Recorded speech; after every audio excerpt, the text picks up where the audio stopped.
evidence that justified the strike, the message from the administration essentially boiled down to this: trust us. When we asked what's the plan going forward, the administration essentially told members, trust us. Trust us is not good enough, Mr. Speaker, not for me and not for the American people. Madam Speaker, if they're going to send our men and women in uniform into harm's way, they shouldn't hide the facts. First of all, this administration hasn't given us any reason to believe that this is a fact. The foreign policy of this administration has undermined American leadership, cut our diplomats off at the knees, alienated our allies, and walked away from our obligations. We've lurched from crisis to crisis, each time hoping that the situation won't spin out of control. I call it fly by the seat of your pants foreign policy, and it's no way to advance American interests and values on the global stage. But beyond that, beyond the way this administration has acted, it's not the job of Congress to give any administration its blind trust. It's why we have separation of powers. It's why the Constitution entrusts war powers to Congress. Let me say that again. It's why the Constitution entrusts war powers to Congress. We haven't had a declared war in this country since World War II. It's not the way it should happen.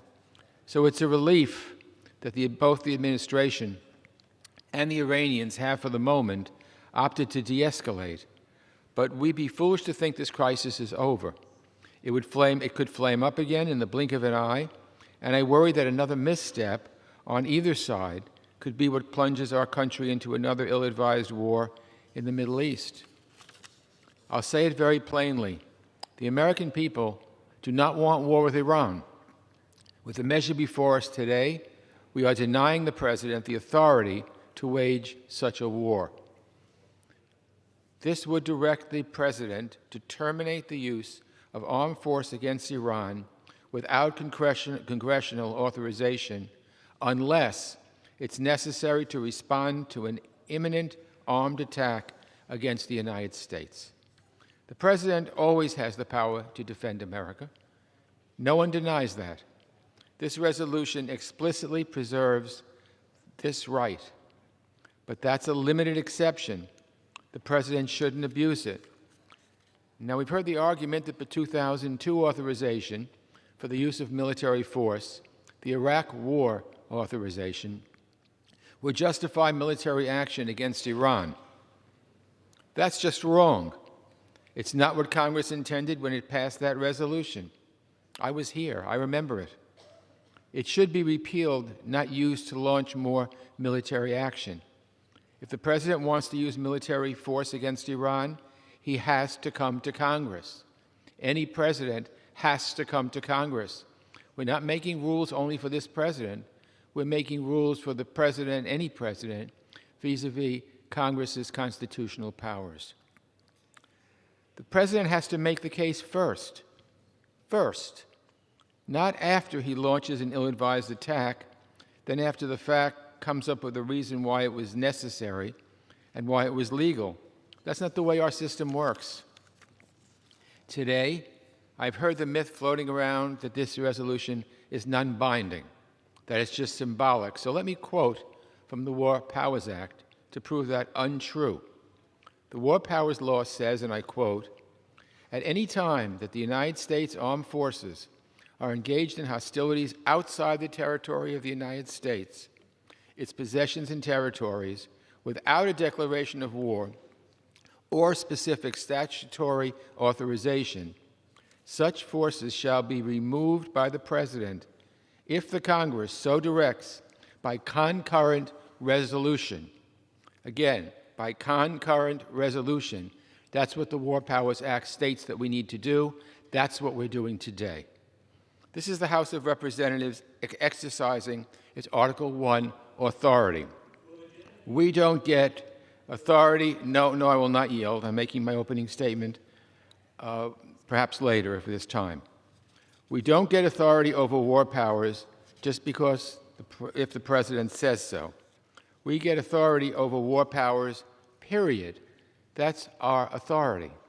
So let's put that fiction to rest. And one final point, Madam Speaker, about the tone of this debate. Yesterday, a member of this body went on television and said, and I quote, that Democrats, quote, are in love with terrorists. They mourn Soleimani more than they mourn our Gold Star families, unquote. Another member labeled a group of colleagues Ayatollah sympathizers. At a time when we're talking about policy that will have direct bearing on American men and women, service members and diplomats in harm's way, comments like that reflect very poorly on this body, and I remind the House that all members, both parties, regardless of party, love this country. These words have no place in this debate. On the Foreign Affairs Committee, we take pride in debating issues, even the toughest issues, on the merits and on the facts. I salute my friend, the ranking member, Mr. McCall, for working so closely with me to make sure we do so. That's one of the keys of the Foreign Affairs Committee. I strongly encourage all members on both sides to bear that in mind during this debate. We all take the same oath. We can argue about this resolution without questioning one another's motives or one another's patriotism. I thank you, Madam Speaker, and I reserve the balance of my time. The gentleman from Texas is recognized. Thank you, Madam Speaker. I rise in opposition to House Concurrent Resolution 83. When President Obama took down Osama bin Laden, the Republican members joined with Democrats as Americans to praise the president. Unfortunately, today, Democrats are incapable of giving this president credit where credit is due, which only emboldens Iran. I'm surprised to be faced with this partisan resolution today. We should be standing together, as the chairman mentioned, as a nation. Instead, this resolution plays politics with national security. Yesterday, the president laid out a measured response to Iran's ballistic missile attacks. Let me be clear, the president is not seeking war with Iran. The president has shown, if anything, great restraint regarding Iran, including after Iran's downing of a U.S. drone, a U.S. military asset. But in their blind contempt for the president, my colleagues are ignoring the assessments of career intelligence and military professionals. Our colleagues on the other side are downplaying the murderous evil of Soleimani, the mastermind of terror in the Middle East for over 2 decades. Soleimani was designated as a terrorist by the Obama administration. He was responsible for the deaths of more than 600 Americans and wounded thousands more. Soleimani was involved in the Iranian plot to assassinate the Saudi ambassador to the United States on American soil in Georgetown, right in this city. Soleimani oversaw Iran's support for Assad in Syria, including convincing Russia to fight for Assad, killing hundreds of thousands. This year, Soleimani played a key role in the crackdown on protesters in Iraq that killed hundreds of Iraqis. It should be clear to any reasonable person that Soleimani posed a long-term threat to the United States and to innocent civilians in the Middle East and across the globe. We don't need to get into classified details to see Soleimani's clear threat. According to the Department of Defense, in the last 2 months, Soleimani and his proxies launched 12 attacks against U.S. forces and facilities in Iraq. On December 27th, his Iranian proxies killed an American and injured 4 U.S. servicemen near Kirkuk. On December 31st, his Iranian proxies launched an assault on the United States Embassy in Baghdad. But Soleimani was not done. Secretary Pompeo said that Soleimani was, quote, actively plotting to take big action that would put dozens, if not hundreds, of U.S. lives at risk, which DOD said targeted, quote, American diplomats and service members in Iraq and throughout the region. The chairman of the Joint Chiefs, General Milley, said that the administration would have been culpably negligent given the evidence they had and intelligence, had they not acted. The president possessed the legal authority for this strike and complied with his obligation to report it to Congress within 48 hours under the War Powers Resolution. The president has inherent Article II authority as Commander-in-Chief to defend the United States personnel from attacks that Soleimani was carrying out and plotting against Americans. It's an act of self-defense. And this is not just a partisan analysis. Jay Johnson, President Obama's general counsel at the Department of Defense and former Secretary of Homeland Security, he's the one who approved the airstrikes during the Obama administration. He said, quote, that Soleimani was a lawful military objective, and the president, under his constitutional authority as commander-in-chief, had ample domestic legal authority to take him out without an additional congressional authorization. President Obama's Secretary of Homeland. As a second authority, the National Security Advisor cited the 2002 AUMF that authorized the use of force to, quote, defend the national security of the United States against the continuing threat posed by Iraq. That authorization has been used previously to address terrorist threats to U.S. personnel inside Iraq, including by President Obama, to go after ISIS terrorist forces in Iraq. The dangerously partisan reactions to last week's strike in defense of Americans are even more apparent when compared to Democrat reactions to Obama's thousands of unauthorized airstrikes in defense of Libyans inside Libya in 2011. Back in June of 2011, then Leader Pelosi was asked about Obama administration's months of airstrikes inside Libya, dropping hundreds of millions of dollars in U.S. munitions without congressional authorization. Leader Pelosi was asked, Madam Leader, you're saying that the president did not need authorization initially and still does not need any authorization from Congress on Libya. Her answer was, quote, yes. She said, I believe the limited nature of this engagement allows the president to go forward. I'm satisfied the president has the authority he needs to go ahead. That logic should apply far more in the strike against Soleimani to protect Americans. I'm pleased the administration did not hesitate to take bold action given the high threat level. Soleimani showed us through the embassy attack and the attacks on U.S. forces that he was serious about hurting Americans. Our intelligence community saw his next plan coming together in our military under direction from our commander-in-chief acted. They saw the storm coming and they stopped it. I want to thank the president and the men and women of our intelligence community and the military for upholding their responsibility to protect American lives. But instead of supporting the president, unfortunately, my Democrat colleagues are dividing Americans at a critical time, weakening our leverage overseas and emboldening our enemy, the largest state sponsor of terror in the world. With that, I ask my colleagues to oppose this resolution, which seeks to tie the president's hands as he continues to defend Americans in the Middle East, and I reserve the balance of my time. Gentleman from Texas reserves. The gentleman from New York is recognized. Madam Speaker, I now yield 5 minutes to the author of this important resolution, the gentlewoman from Michigan, Ms. Slotkin. The gentlewoman is recognized. Thank you. I rise today in support of my bill, a war powers resolution that states the President of the United States must consult Congress before going to war with Iran. This is simply what our Constitution requires. For me, this is not a theoretical exercise. My husband spent 30 years in the Army, retired as a colonel. We actually met on my third tour in Iraq when I was a CIA officer. My stepdaughter is a brand new Army officer. My son-in-law's unit is stationed at Al-Assad Air Base, which was just targeted by ballistic missiles this week.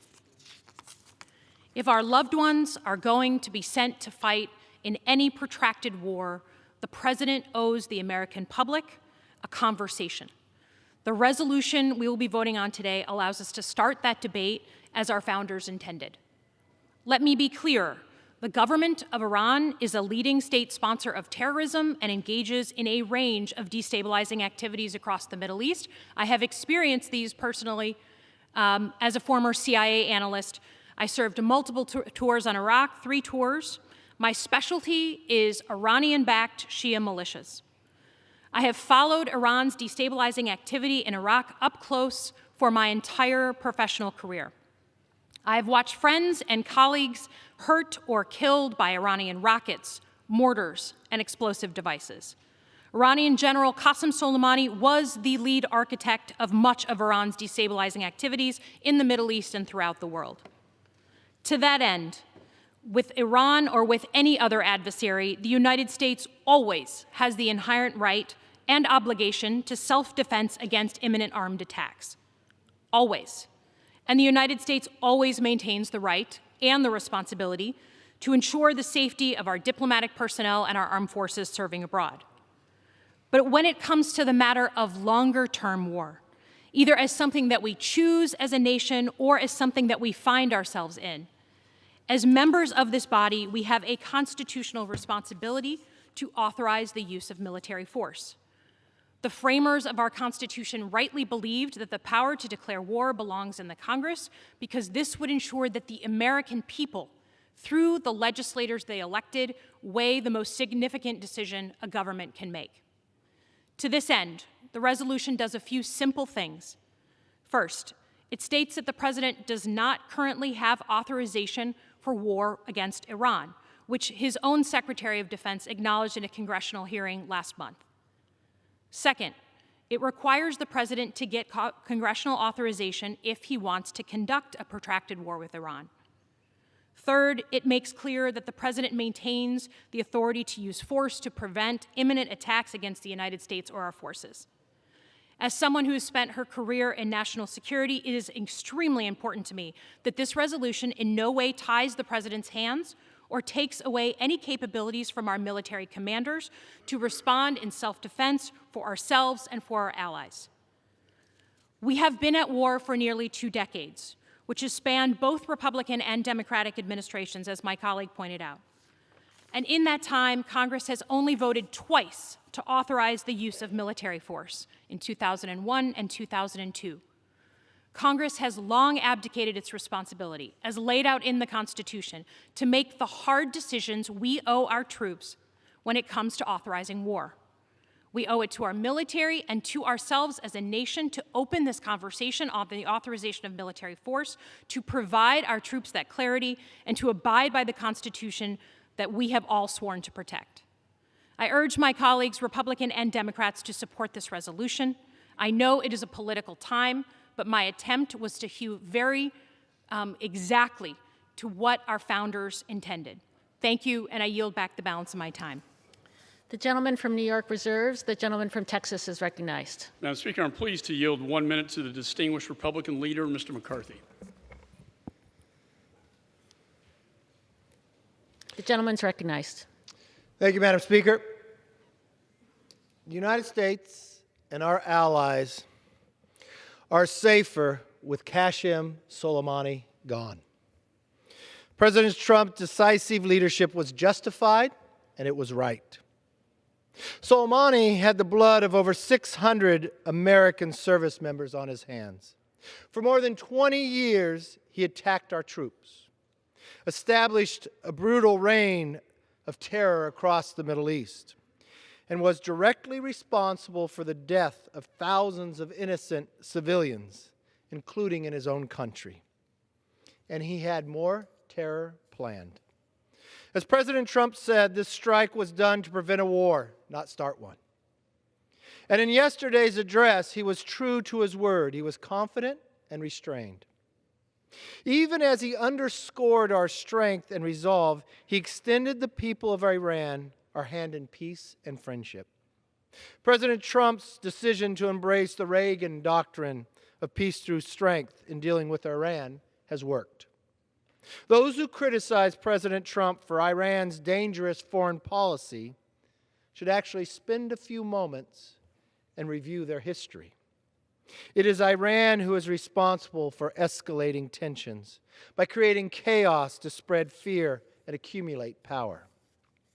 In the decades since 1979's revolution, Iran has become the #1 state sponsor of terrorism in the world. More recently, it shot down an American military drone and seized a British oil tanker. On December 27th, Iranian proxies crossed the line by killing an American. For the first time since 1988, we have an administration willing to strike back. For most of the media reports, many may only know him as an unnamed U.S. contractor killed in Iraq. But he was more than that. His name, Harez Hamed. He was a husband, he was a father of 2 young sons, and he was a resident of California. And before he became a citizen, he was valiantly serving alongside our troops as a linguist. All of our hearts breaks for his wife and children who are left mourning his death. There are some in this chamber that seem to be downplaying his death, but his death matters. It matters to his family, it matters to his countrymen, it matters to the president, and it matters to me. His death was unnecessary, unprovoked, and it deserved justice. That is why my next statement carries even more meaning. Red lines should mean something. In this administration, they do. Killing Narez was a red line. Planning to kill Americans is a red line.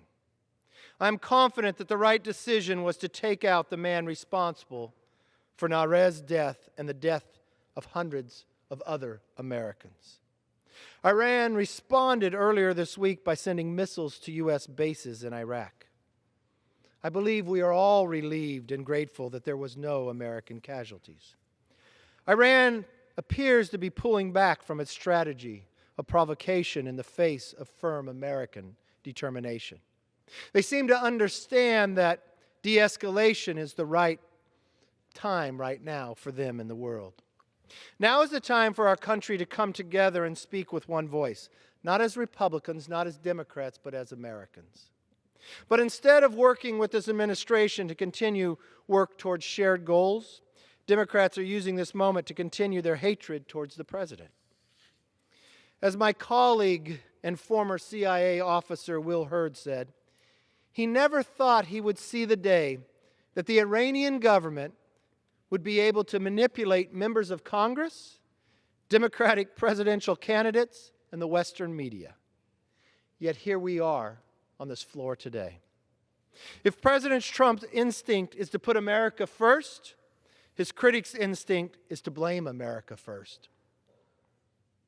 The words of my Democratic colleagues, including the Speaker of the House, blame the United States for attacks Iran has been initiating for the past 4 decades. Now they want to limit the president's ability to defend America. That's just dangerous.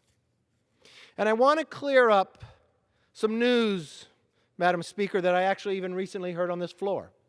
I would probably consider it fake news that Democrats have told American people. Contrary to their claim, the resolution before the House today is non-binding. It is called a concurrent resolution. This resolution, if passed, won't go to the President's desk for signature. It won't have the power of law. Madam Speaker, I heard the chairman try to talk and try to claim that this had power. I know we have 3 co-equal branches of government. Madam Speaker, I think the chairman should actually look what the Supreme Court ruled on the Chadha case. That concurrent resolutions are unconstitutional as a means to limit the executive branch. I think I may need to read it twice, so let's do that. In fact, the Supreme Court ruled that in the Chadha case, the concurrent resolutions are unconstitutional as a means to limit the executive branch. The purpose of a concurrent resolution is to deal with mundane housekeeping matters in Congress. Now, I want you to know, so everybody understands, what have we used concurrent resolutions for? Very important, to authorize the use of the Capitol grounds for the soapbox derby, to use the rotunda to present a congressional medal to Jack Nicklaus, and to host a birthday party in the Capitol Visitor Center. But the new majority decided to use it for something different. For a party that wants to claim they care about the Constitution, Madam Speaker, Democrats may want to brush up on their facts. If they did, they would realize their actions today are shameful and are embarrassing, even by the low standards they set in their impeachment inquiry. They seem to have forgotten that we are not the House of Resolutions. We're actually the U.S. House of Representatives. Our job isn't to debate feelings. Our job isn't to make recommendations. We're actually elected to have a job is to make law. But that is not how we are spending our time today. This resolution has as much force of law as a New Year's resolution. It is nothing more than a press release to appease their socialist base. But what message is it sending to Iran? That we are strong, determined, and united as a country? Or that we are divided, short-sighted, and weak? Madam Speaker, in war, resolution, and in peace, goodwill. Winston Churchill wrote those words after he led Britain to victory in the Second World War. They describe what he believed were the right actions for great leaders to take at history's defining moment. We should keep Churchill's words in mind today. President Trump clearly has. Because of President Trump's leadership, the United States and our allies are safer today than we were exactly 1 week ago. Petty politics are wrong for the country, especially now. Not liking President Trump is not an excuse for failing to see this president and his administrations have a sensible and deeply American strategy for dealing with Iran.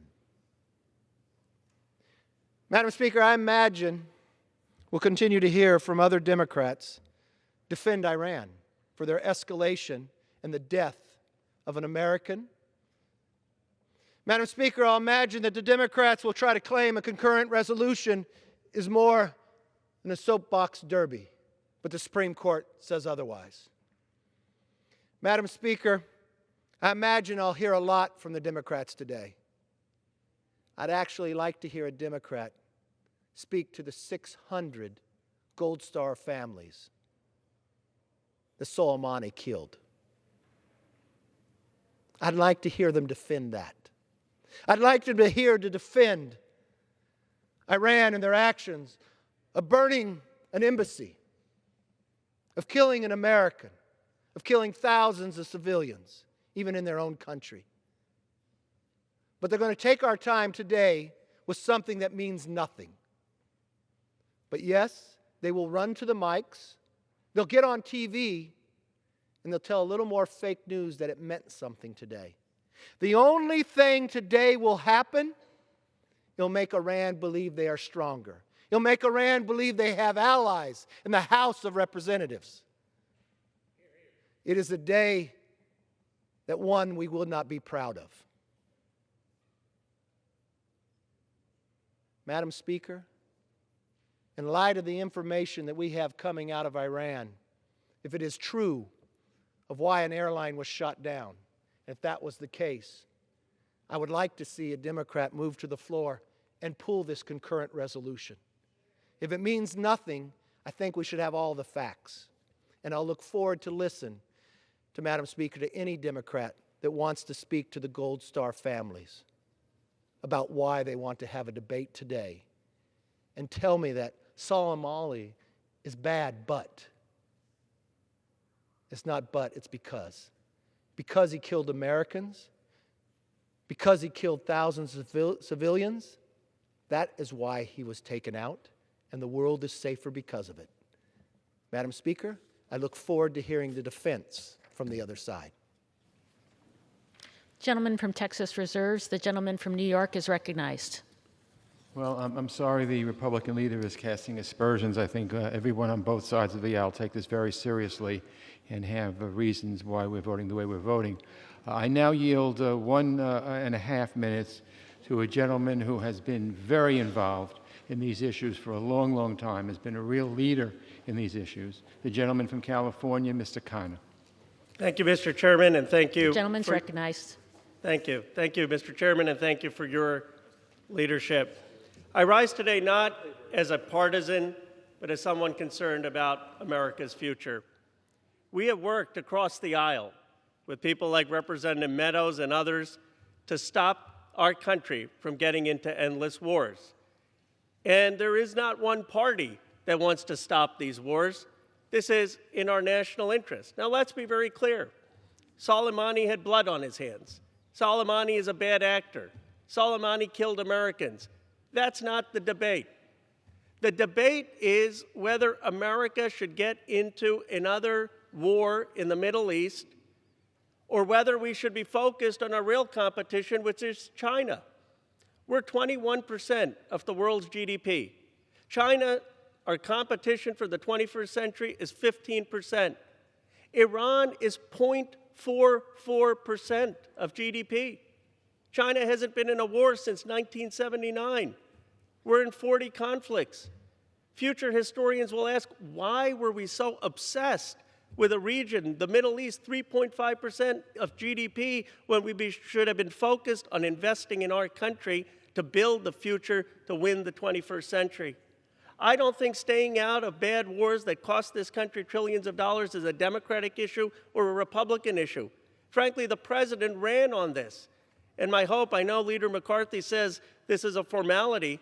Under the War Powers Act, you're supposed to have a concurrent resolution. My hope is the president will agree with it and not get us into a war in Iran. Seconds. Gentleman's recognized. I appreciate that. I made the final point. I mean, this shouldn't be partisan. Here's what I would love to see, that the president says in future action he's not going to get into a war, and he agrees with the concurrent resolution that this body passes. I yield back. The gentleman from New York reserves. The gentleman from Texas is recognized. Madam Speaker, I'm pleased to yield 1.5 minutes to the gentleman from Ohio, Mr. Shabbat. The gentleman's recognized. Thank you. I rise today in opposition to this resolution, which curtails the President's authority to protect American interests in the Middle East. 2 weeks ago, Iranian proxies launched a missile attack on American forces in Iraq.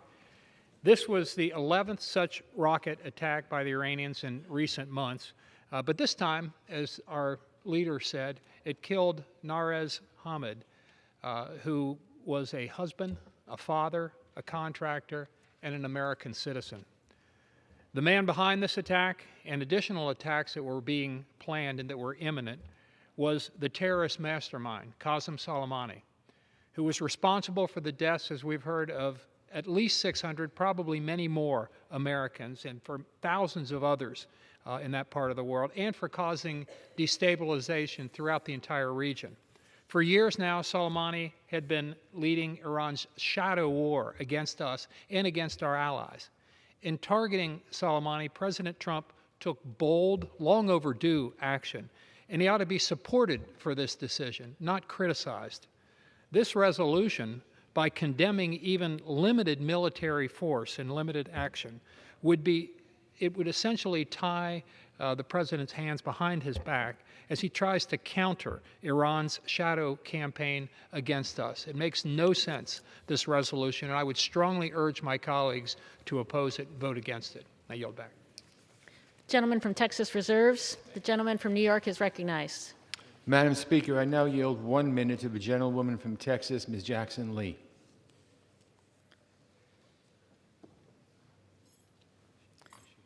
The gentlewoman is recognized.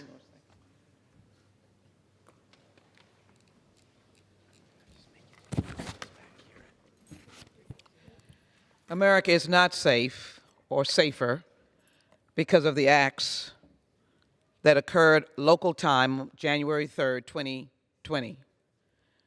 America is in more jeopardy as our brave men and women in the United States military of whom we hold in the highest esteem, and say to their families, we are obligated and committed to, one, honor you and thank you, but to also recognize when we send you into battle, there would and should be the consultation, the engagement, the understanding of the intelligence, and the work between Article 1, the United States Congress, and Article 2, the President of the United States. I will not allow any member of Congress to malign my Gold Star families or to suggest that any member here does not respect the ultimate sacrifice that their family members took. Family members who are Gold Stars should not be used in a political debate. They should only be honored. And I will not accept anyone describing Democrats as mourning terrorists. What I will say, Additional 15 seconds. Gentlewoman's what recognized. I will say is that nothing in this resolution speaks to any named person. It says that this body must adhere, this Congress, to its duty to be able to ensure that the President of the United States does not unilaterally take us into war with Iran. We will not stand for it. And it does as well say that my resolution in The gentlewoman's time has 2002 expired. indicated we should not have gone to war in Iraq. I yield back. The gentleman from New York reserves. The gentleman from Texas is recognized. Madam Speaker, I'm pleased to yield 1.5 minutes to the gentleman from South Carolina, Mr. Wilson. Gentleman's recognized. Thank you, Madam Speaker. This week, universally respected Senator Joe Lieberman, a Democrat, provided an extraordinary op-ed in the Wall Street Journal. Quote, President Trump's order to take out Soleimani was morally, constitutionally, and strategically correct. No Americans can dispute that Soleimani created, supported, and directed a network of terrorist organizations that spread havoc in the Middle East. In Syria, more than 500,000 Syrians have died. During the Iraq War, Soleimani oversaw 3 camps in Iran, trained fighters, having killed more than 600 American soldiers. The claim that President Trump had no authority to order this attack without congressional approval is constitutionally untenable and practically senseless. Democrats should leave partisan politics at the water's edge and stand together against Iran and dangerous leaders like Soleimani. End of quote. Senator Joe Lieberman tells the truth. We must resist death to America, death to Israel. Our sympathy to the family of Norez Hamid, an Iraqi-American Muslim from California who was murdered by the Soleimani-financed terrorist 13 days ago. I yield back. Gentleman from Texas reserves. The gentleman from New York is recognized. I now yield 1 minute to a valued member of the Foreign Affairs Committee, the gentleman from Virginia, Mr. Connolly. Gentleman's recognized. Thank you, Madam Speaker, and I thank the distinguished chairman. I rise in support of H-Con-Res 83, directing the President to cease military hostilities against Iran. Last week, President Trump ordered a provocative and disproportionate drone strike, killing Quds Force Commander Major General Qasem Soleimani. Soleimani was a malign actor who masterminded the killings of many U.S. soldiers, but assassinating him has unleashed the dogs of war. Iran launched a dozen ballistic missiles against 2 U.S. military bases in Iraq, and we must be prepared for further Iranian retaliation. These threats stem from the President's fateful and reckless decision to withdraw from the Iran nuclear deal, a deal that was working by every measure, leaving us with no leverage and Iran with nothing to lose. We don't need another war. Peace demands action now. That's why Congress must reassert its solemn constitutional duty under Article 1 to decide when and where the United States goes to war. This resolution does just that. I urge my colleagues to support it. I yield back. Gentleman from New York reserves. The gentleman from Texas is recognized. Madam Speaker, I'm pleased to yield 1.5 minutes to the gentleman from Pennsylvania, Mr. Perry. Gentleman's recognized. I thank the gentleman from Texas. Madam Speaker, this resolution is sincere and unserious. If my colleagues on the other side really want to limit the President's ability to defend the United States, then they ought to take the vote and limit him and stand for that vote. Now, if you're not familiar with terrorist Soleimani, let me just acquaint you. His reign of terror for Americans started with 241 Marines in Beirut, Lebanon. Him and his organization continued on to the Khobar Towers, hundreds and hundreds of Americans dead by IEDs, and thousands maimed. People from an individual, a service member from Pennsylvania, incinerated in the vehicle that he was in. Thank you, terrorist Soleimani. The president does not desire war with Iran or anyone else. But Iran has been fighting us since 1979. I got a news flash for everybody. They've been at war with the United States since they punched us in the face in 1979. Washington has been appeasing Iran, and the policy of appeasement has been getting Americans killed since 1979. 542. That's the number of drone attacks under the Obama administration in places like Yemen, Somalia, Pakistan. Oh, by the way, not the theater of war for the United States. Not a peep, Madam Speaker, not a peep from the other side. The terrorist state of Iran cannot continue killing Americans and cannot have a nuclear bomb, Madam Speaker. It's time to stand up for America and Americans, including this president. I yield back. Gentleman from Texas reserves. The gentleman from New York is recognized. I now yield 2 minutes to a longtime valued member of the House Foreign Affairs Committee, the gentleman from California, Mr. Sherman. The gentleman's recognized.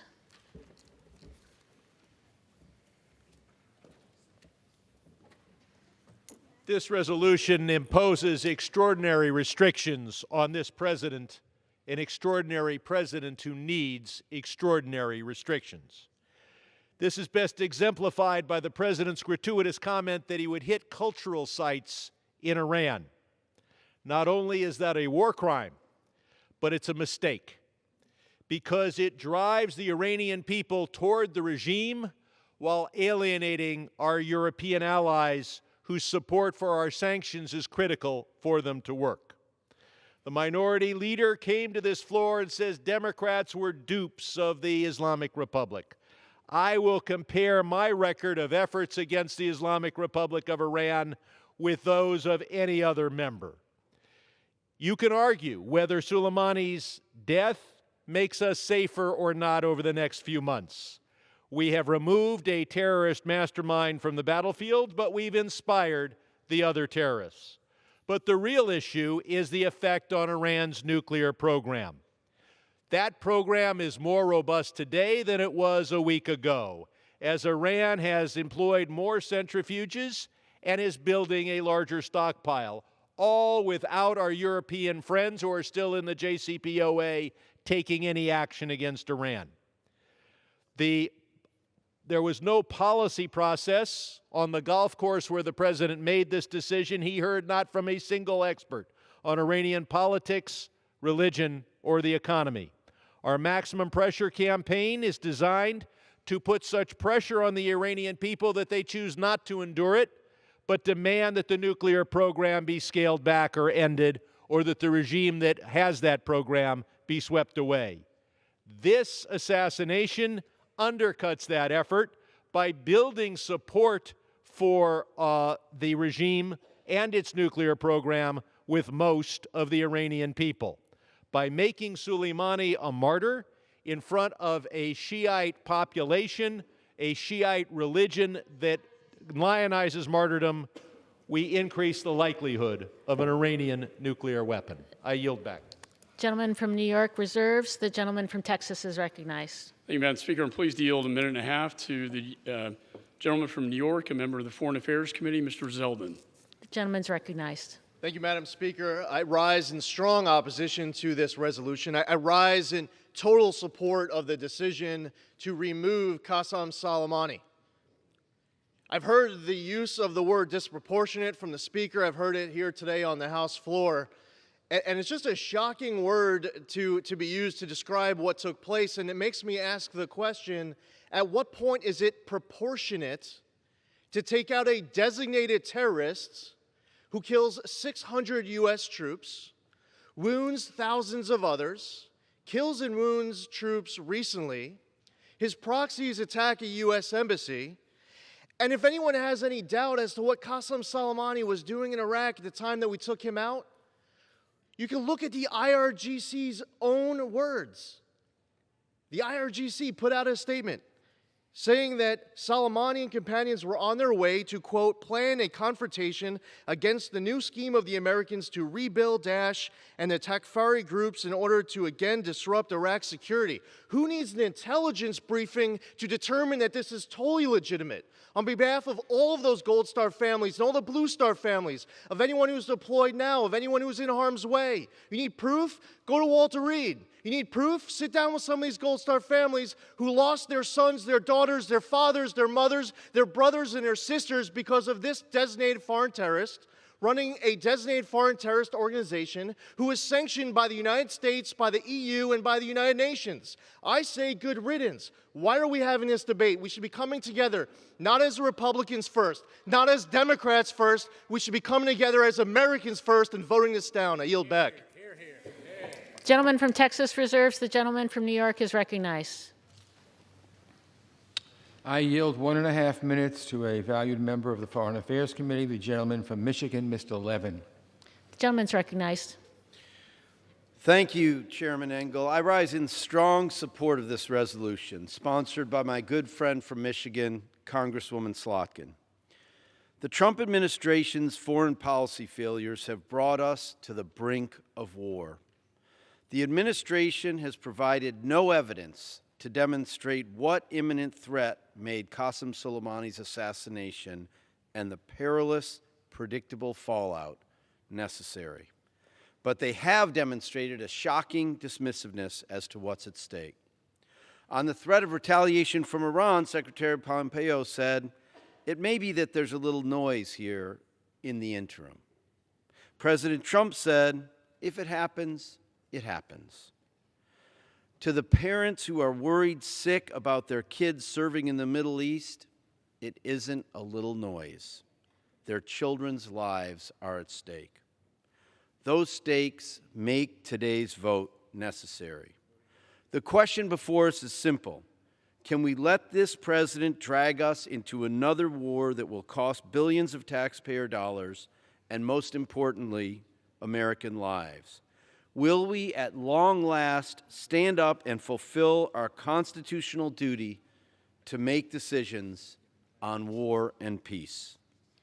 I urge my colleagues to vote for this resolution, and I yield back the balance of my time. Gentleman from New York reserves. The gentleman from Texas is recognized. Madam Speaker, I'm pleased to yield 1.5 minutes to the gentlewoman from Missouri, Ms. Wagner. Gentlewoman is recognized. I thank our ranking member, and Madam Speaker, I rise today in strong opposition to the Democrats' dangerous resolution to undermine our national defense and allow unchecked Iranian aggression against the United States and our allies. This resolution intends to cripple our ability to protect American soldiers serving in the Middle East and attempts to forbid the use of force against Iran, even if they are attacking Americans. I am shocked and saddened by the partisanship of this chamber. I was proud when former President Obama succeeded in his decision to kill Osama bin Laden in Pakistan. I am proud that President Trump ended Qasem Soleimani's brutal reign of terror that killed and maimed countless Americans and coalition forces and threatened many more to come. But instead of uniting behind the president's defensive decision to strike one of the world's most powerful terrorists who was organizing attacks against Americans in Iraq, I want entered into the record, Madam Speaker, these pictures from the Military Times of the assault and the burning of our embassy in Baghdad. I would like them entered into the record. Objection. Instead, many Democrats are arguing that the American president himself is guilty of aggression and escalation. This, Madam Speaker, is unconscionable. I agree with the president that attacking Americans is never acceptable, and Iran should be held to account.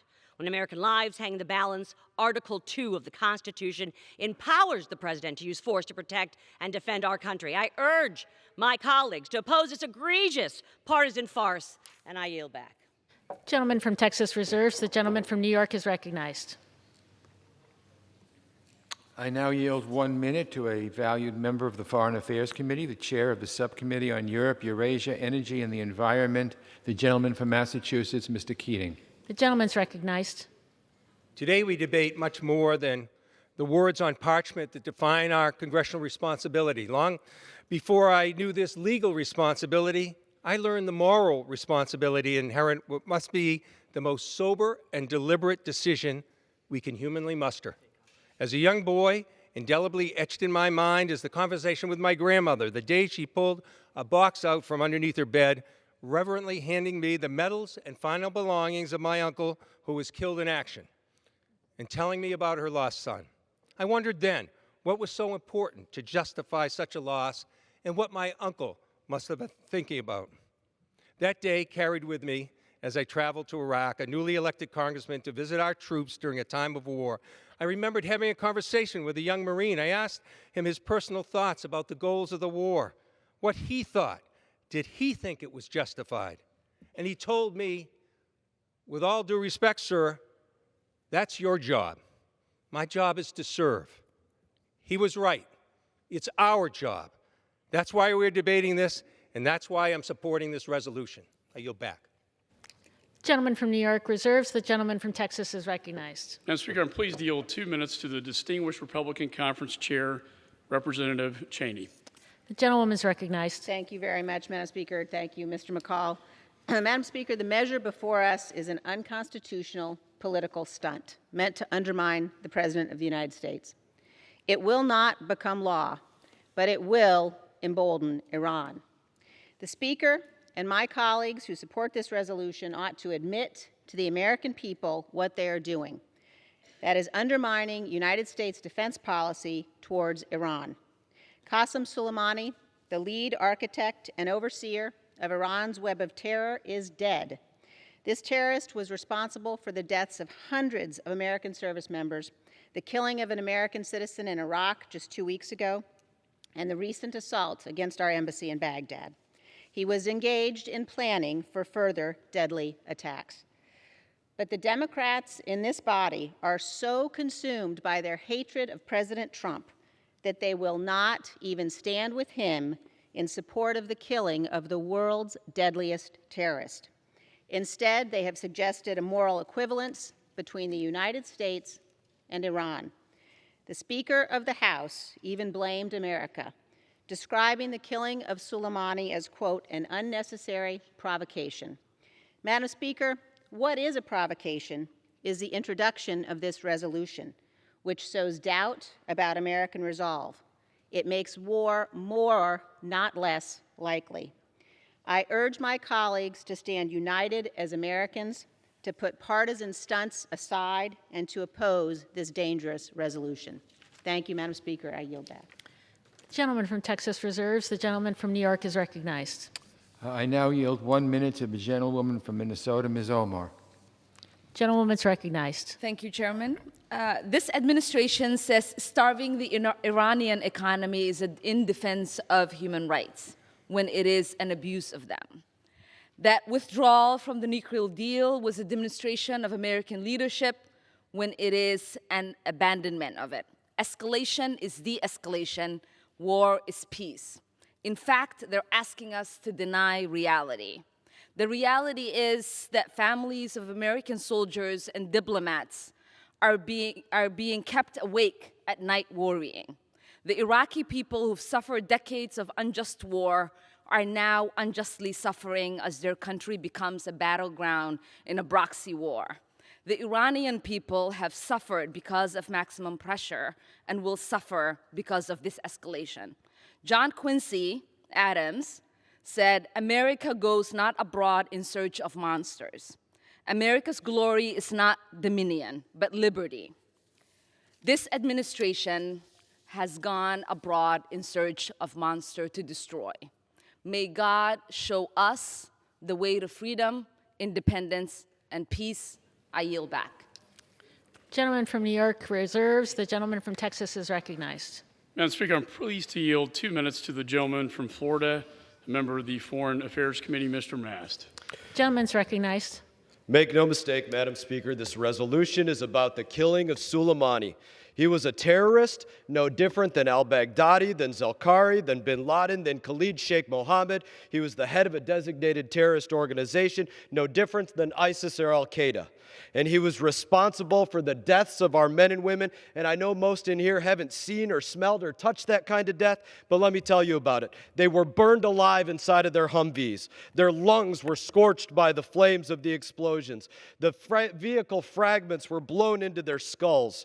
Some of them were paralyzed. Some of them had their arms blown off. Some of them had their legs blown off. Some of them will never see again. Some of them will never be recognized again by those who knew them previously. Each and every one of them, they are the credible explanation for deleting this terrorist target from our world. And no doubt, it is dangerous to take out a terrorist target. But a coward is somebody who lacks the courage to endure danger. And this is the fundamental difference in voting yes or no here. If you vote no, you understand that we would be justified to kill 100 Soleimanis for just one of our heroes that have been killed by him, and the danger would be worth it. For those who vote yes, they see that he has killed hundreds of our service members, but can still not find the justification to kill him because, unlike our fallen heroes, they lack the courage to endure danger. I yield back. Gentleman from Texas reserves. The gentleman from New York is recognized. I now yield 1 minute to a valued member of the Foreign Affairs Committee, the gentleman from Maryland, Mr. Trone. The gentleman's recognized. Thank you. I rise today in opposition to an unnecessary war with Iran in support of this resolution. Today, the question before us is, are the American people more safe or less safe after the killing of Qasem Soleimani? As a member of the Foreign Affairs Committee, I have significant concerns about the administration's inability to answer this question and communicate a coherent strategy to avoid war and keep us safe. The American people have seen no evidence that killing Soleimani was the result of an imminent threat, no evidence of a discernible political plan for our policy toward Iran moving forward. Questions of war and peace are the most fundamental of the issues that come before this Congress. They require deliberate and thoughtful decision-making. This action by the administration was not that. I urge my colleagues to vote in favor of this resolution. I yield back my time. The gentleman from New York reserves. The gentleman from Texas is recognized. Madam Speaker, I'm pleased to yield 2 minutes to the distinguished gentleman from North Carolina, Mr. Meadows. The gentleman's recognized. I thank the gentleman for yielding. I never thought that I would hear on this House floor an apology to the Iranian people for an action that we took that was justified, taking out our terrorists. I cannot believe it. And yet we just heard that on this House floor. We have a gentleman who gave his legs in service to this country, and yet we're apologizing to the Iranians? With a non-binding resolution that is nothing more than a press release, Madam Speaker. It has no effect. It doesn't do anything. In fact, the Supreme Court says that. They know that. All they're doing is trying to get a press release to keep them from having a primary opponent. This is sad, a sad, sad day. And yet here we are having another speech to try to take on the President of the United States for actually taking out a terrorist. I would ask my colleagues opposite, how many Americans does a terrorist have to kill before they join with us? Is 600 not enough?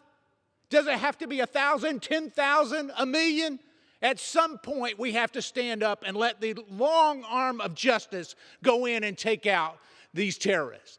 I'm here to tell you today that this non-binding resolution, indeed, they want to talk about their constitutional requirement. Well, check with the Supreme Court. In 1983, they ruled that this has no effect. At least our senators opposite, they know that. It has to be a joint resolution.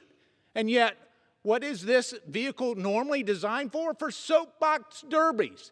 Well, at least that accomplishes something. All this does is emboldens our enemies to suggest that the American people are divided. But I'm here to tell you that we are not divided. We are a safer country because of the actions of this president, the decisive actions of this president and our military. And more importantly than that, this War Powers Act that got passed, it was a message that came out of a difficult time. But I want the message to be clear today. We are standing behind our military men and women. We have their back, and we will not yield. This time's expired. The gentleman from Texas reserves. The gentleman from New York is recognized.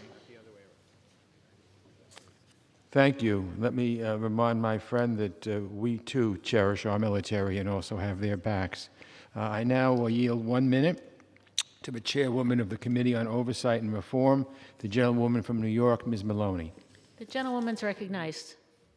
Mr. Speaker, I rise today in support of this resolution. Congress has constitutional authority when it comes to one of the most important decisions any of us can make to send our brave men and women of the armed forces into harm's way in service of our country.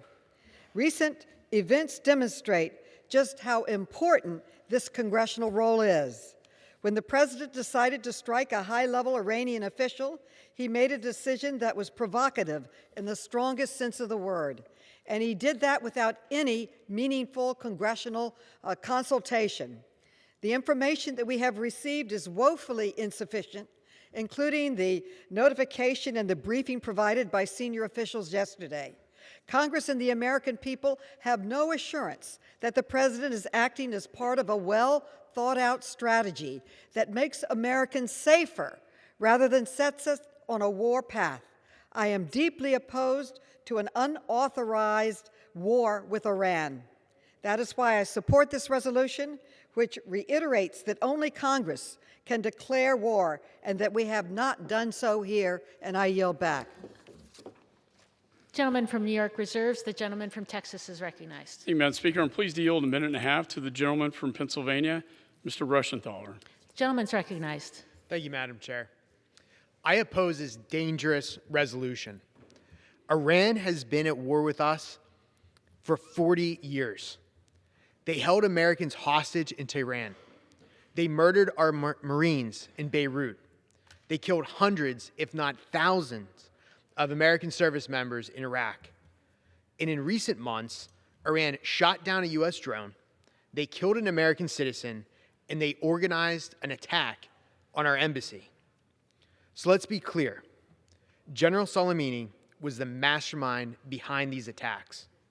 Soleimani was in Iraq planning imminent attacks on our service members, our diplomats, and our Iraqi allies. Soleimani was an enemy combatant and a lawful target. As a Navy JAG, I prosecuted terrorists in Iraq. I was actually stationed right across from our embassy in Baghdad. And I witnessed these threats on our own forces. And so I applaud President Trump. I applaud our warfighters. I applaud our intelligence community for reaching an incredible outcome against Iran. Soleimani's death was a win for America, for freedom, and for peace. And in supporting this resolution, Democrats are choosing to stand with their far-left radical base rather than standing up against Iran. Thank you, and I yield back. Gentleman from Texas reserves. The gentleman from New York is recognized. It's now my pleasure to yield 1 minute to the gentleman from California, Mr. Schiff. The gentleman's recognized. 2 minutes. I'm sorry, 2 minutes. The gentleman's recognized. Thank you, Madam Speaker. I rise in support of the resolution. Article 1, Section 8 of the Constitution grants Congress the power to declare war. This was not a matter of great controversy among the founders, because going to war is the most portentous decision that a nation can make. And in our democracy, it is a decision to be undertaken by the people through the Congress and not by one person. We are all enormously grateful that no U.S. personnel were killed in Iran's missile strikes, and I hope that the President will take advantage of the momentary calm to de-escalate the situation. But we cannot assume peace will hold indefinitely because of the impulsive actions of this President, which have so often brought us to the brink of war. Qasem Soleimani was a malign force responsible for the death of many Americans. But after the briefings I have received, I have no confidence that there is some broad strategy at work, or that the policies of the President are doing anything but increasing the dangers to the American people. That is a recipe for disaster, one which increases the likelihood of stumbling into a war that the American people do not want and Congress has not authorized. The resolution before the House today is a step towards reasserting our constitutional duty to rein in a president whose unilateral actions have isolated us from our allies, increased the risk of a nuclear-armed Iran, and made us less safe. Finally, I hope the vote today is the first of a broader reassertion of Congress's war powers, including the sunset or repeal of the 2001 and 2002 authorizations of military force, which have been stretched beyond recognition. It is past time for Congress to do our job and not simply write the executive a blank check. I urge a yes vote on the resolution and yield back. The gentleman from New York reserves. The gentleman from Texas is recognized. Madam Speaker, I'm pleased to yield a minute and a half to the gentleman from Kansas, Mr. Watkins. The gentleman's recognized. Thank you, Madam Speaker. Madam Speaker, I spent somewhere around 8.5 years in conflict environments, post-conflict environments between Iraq and Afghanistan, and in all that time I knew many people who suffered at the hand of Qasem Soleimani. One in particular takes me back to 2006 or 7. I was smoking and joking at the embassy in Baghdad. Shortly thereafter, I was doing so with a friend, really a brother, a West Point classmate, who shortly thereafter went out on a mission, ultimately was killed in a complex attack perpetrated by Qasem Soleimani. I understand that action leads to risk, but inaction leads to more risk in the long run. And when searching for this divine strategy, look to what tactical operators know to be true, and that is when we go throughout our work on the ground with an assault rifle in one hand, a sat phone in the other, we need to know that should anything happen to us, our president's going to have the freedom to rain fire down upon our enemies. So thank you so much, and I yield the balance of my time. Gentleman from Texas reserves. The gentleman from New York is recognized. It's now my pleasure to yield 1 minute to an esteemed member of the Foreign Affairs Committee, the gentleman from New York, Mr. Espaillat. The gentleman's recognized. Thank you, Madam Chair. I rise in support of the resolution.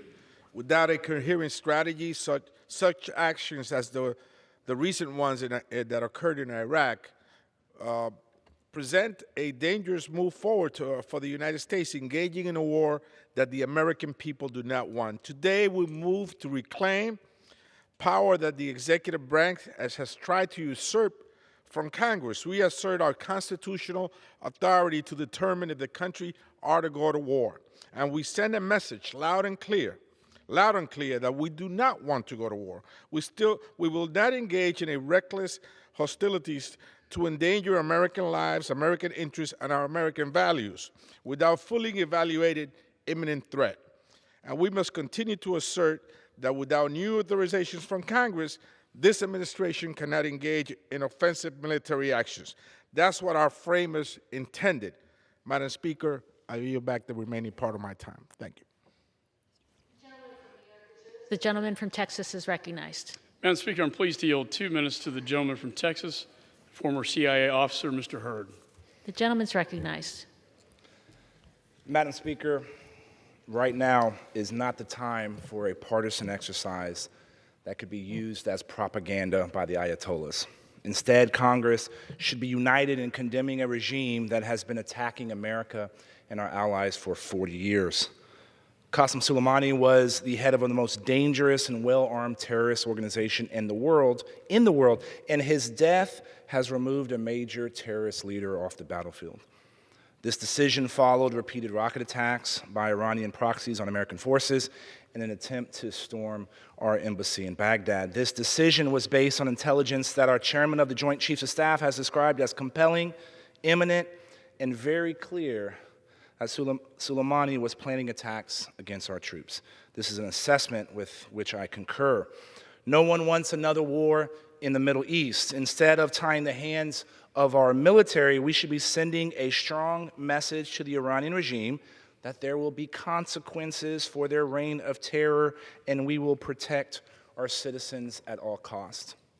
The Iranian regime has killed over 600 American troops in Iraq. They have killed over 1,500 of their own people for peacefully protesting. And they have lied to the world about their nuclear arsenal. Appeasing them will only make future conflict and bloodshed more likely. That's why I wish today, instead of this partisan exercise, that we were sending to the government of Iran a clearer message that no elected official in America is supportive of its behavior. I yield back the balance of my time. The gentleman from Texas reserves. The gentleman from New York is recognized. I yield 1 minute to the gentleman from Oregon, Mr. DeFazio. The gentleman's recognized. Thank the chair. Well, President Bush's invasion of Iraq was the worst foreign policy mistake in the history of the United States based on fake intelligence. And President Trump took us to the brink of war with Iran with an impulsive act the end of last week, which would be even more disastrous than the war with Iraq, which is still reverberating throughout the region. Now, some on that side say, oh, you're not with the troops, you're apologizing. No, we're not. We are reasserting the constitutional duty that you're sworn to in this House of Representatives. Congress and only Congress can declare war. Once we have declared war, the President of the United States, as Commander-in-Chief, can conduct it as much as this gentleman could. This is just a step. We need to repeal the authorization for use of military force against Iraq based on fake intelligence, because that was his lawyer's rationalization why they could do this in Iraq, a sovereign nation, without their permission. And we also have to reform the War Powers Act, because the War Powers Act itself does not reflect our constitutional authority. And finally, we have to pass an amendment to prohibit a hostile action against Iran without authority from Congress. Gentleman from New York reserves. The gentleman from Texas is recognized. Madam Speaker, I'm pleased to yield 2 minutes to the gentleman from Nebraska, General Bacon. Thank you, Madam Speaker. I oppose this resolution that is designed to embarrass our president in front of the world, and in reality gives comfort to Iran's leadership. It weakens America and emboldens our enemies. This resolution is not needed. The War Powers Act is still in effect, and the president is not conducting combat operations against Iran. He wants de-escalation. He does not want war. He's not doing what President Obama did in Libya. What the president did was a one-time defensive operation when he targeted General Soleimani. And let us be clear, Soleimani murdered 609 Americans in Iraq. His proxies attacked our embassy. The Quds force he commanded shed blood across the world. He even attempted terrorism right here in Washington, D.C. He was the #1 threat to Israel, and he was anti-Semitism personified. I knew who Soleimani was when I was in Iraq. We were targeted by rockets every single day from Iranian proxies, trained in, funded by, and armed by Iran, and sometimes led by Iranian commanders, and fellow Americans died. The targeting of Soleimani is justice for the 609 families who had a son or daughter murdered by this guy, and the thousands missing an arm or a leg because of his savagery. In bringing up this resolution, the Speaker said our targeting of Soleimani was disproportionate. It's disgusting. This guy killed 609 Americans in Iraq alone. He was the mastermind. Does it take 100 more, 200 more, or 300 more? It's vile. Our strike was also defensive. General Milley said he saw some of the best intelligence he's ever seen, and that it clearly showed Soleimani was in Baghdad planning an imminent attack on Americans. To deny this is to call General Milley a liar. This resolution weakens America and gives hope to the Ayatollah that we don't have the resolve to stand up to these attacks. A house divided will not stand. I pray wise leadership prevails, that we unify to oppose Iranian terror that murdered hundreds of our fellow citizens. I yield. Gentleman from Texas reserves. The gentleman from New York is recognized. I now yield 1 minute to a gentlewoman who has worked very hard on these issues for many years, the gentlewoman from California, Ms. Lee. Gentlewoman's recognized. Thank you very much. I want to thank the chairman for yielding and also for your tremendous leadership. Madam Speaker, I rise in strong support of H-Con Res 83. This critical resolution helps put a check on this administration's reckless and irrational, unauthorized military actions against Iran. The American people do not want, and we cannot allow, another unnecessary war of choice in the Middle East.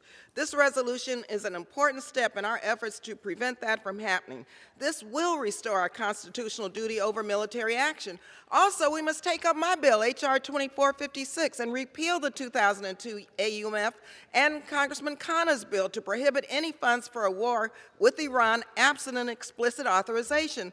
My 2002 AUMF was included with bipartisan support in the House, passed in 2020, the NDAA bill, but it was stripped by Republicans from the final bill. Now I know why. Madam Speaker, this administration has falsely claimed that the 2002 AUMF could be used as a congressional authorization to attack Iran, which is completely outrageous. Let me be clear. U.S. military deployment and operations carried out pursuant to the 2002 AUMF. Another 15 seconds. Gentlewoman's recognized.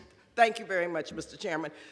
The 2002 AUMF, it officially concluded in 2011.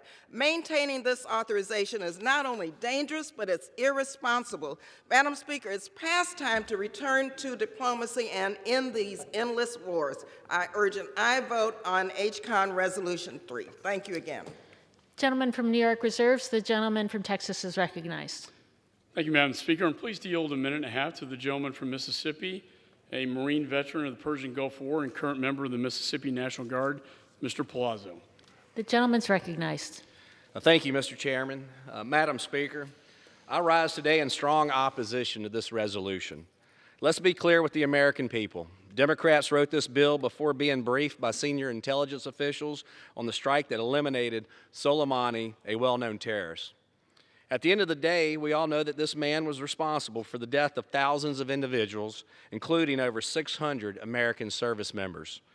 President Trump was absolutely right to respond and acted within his constitutional authority to protect American citizens. He owes no one an apology. Feelings can be healed, but dead Americans cannot be resurrected. My question for those on the other side of the aisle who are hell-bent on undermining this president over political differences is how many more Americans did you want to die before President Trump acted? Let's reflect. President Obama authorized over 540 drone strikes, killing over 3,700 people and more than 320 civilians. Not a single one was authorized by Congress. As a veteran and a member of our United States military, I am ashamed at the behavior I am witnessing now. Our military deserves better, and so do the American people. During a time where our country should unite behind our commander-in-chief, this resolution turns us against ourselves. I support our men and women in uniform and hope my colleagues on the left will come to their senses to do the same. I yield back. Gentleman from Texas reserves. The gentleman from New York is recognized. I now yield 1 minute to a distinguished member of the Foreign Affairs Committee, the gentleman from California, Mr. Liu. The gentleman's recognized. Thank you, Chairman Engel, for your leadership. I previously served on active duty in the United States military, and if we're going to put our troops in harm's way, we better have a strategy. Unfortunately, we don't have a strategy from the Trump administration. We just have reckless and impulsive decision-making by the president. Let me just ask a very simple question. What are our goals with Iran? Is it to get them to come back to the negotiating table on the nuclear program? Well, we're further away from that goal now because they've announced they're no longer going to abide by limits on their nuclear program. Or is the goal to get their regime to collapse? We're further from that goal too because the Iranian people who previously were protesting their government are now rallying behind their leadership. Or is the goal to work with our allies to contain Iran? Well, we're further away from that goal too because the Iraqi parliament just voted to kick us out of their country. We are less safe now than we were a week ago. Vote yes on this bipartisan resolution. I yield back.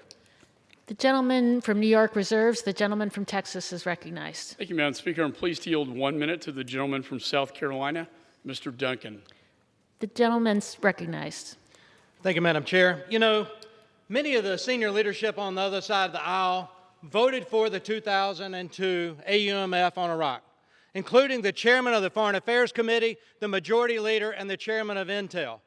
The AUMF in 2002 gave this president every bit of authority he needed to go after a terrorist in Iraq. In fact, the terrorist that he killed, Soleimani, was designated under Barack Obama Executive Order 13224 as a specially designated global terrorist in 2011. Where was the outrage when President Obama was using the same AUMF as justification for dropping bombs in countries like Yemen or Syria, or violating the sovereign airspace of Pakistan, which we all agreed with, but violated the airspace of Pakistan to go in and kill Osama bin Laden? We were fine with that. This is a specially designated global terrorist who deserved the death after he was responsible for 600+ American deaths. This is an atrocious The gentleman's time's expired. act, and I yield back. The gentleman from Texas reserves. The gentleman from New York is recognized. I now yield 1 minute to the gentleman from Kentucky, Mr. Massey. The gentleman's recognized. Thank you, Mr. Chairman. Madam Speaker, there's 2 times we're going to be called to account for our votes here in Congress. One is at our next election. The other is when we draw our last breath of air. I'm more concerned about the latter myself. This vote isn't about supporting or opposing President Trump. I voted for President Trump. I plan to vote for President Trump again. This vote is about exercising our constitutional authority, but more importantly, our moral obligation to decide when and where our troops are going to be asked to give their lives. Congress needs to do more of what we're doing here today. We need to debate our involvement in Afghanistan, and then we need to bring our troops home. We need to debate our involvement in Iraq, and then we need to bring our troops home. And we certainly don't need another war. And if we do go to war, it needs to be with the blessing and the support of the people and a mission that our soldiers can accomplish. And we do that by following the vision of our founding fathers. We debate it here on the floor of the House. That's what this resolution is about. I urge my colleagues to vote yes, and I yield back. The gentleman from New York reserves. The gentleman from Texas is recognized. Madam Speaker, I'm pleased to yield 2 minutes to the distinguished Republican whip, Mr. Scalise. The gentleman's recognized. Thank you, Madam Speaker. I thank my colleague from Texas for yielding. And I rise in strong opposition to this resolution. And if you look at what they're attempting to do, there's been a lot of talk about the 2002 AUMF, Madam Speaker. And I'm sure, as Congress has over the years, we'll continue to have a healthy debate over what that proper role should be of Congress as it relates to the 2002 AUMF. But that's not what this debate is about.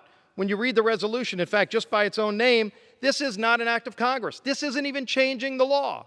And so if you want to have a sincere debate over what that power should be that Congress gave to the executive branch, then let's have that debate. But don't try to pass some fig leaf resolution that is only intended to try to undermine the president in the middle of a conflict with the world's largest state sponsor of terrorism, Iran. There's no dispute about how bad of an evil terrorist Soleimani was. But yet you hear all of these equivocations.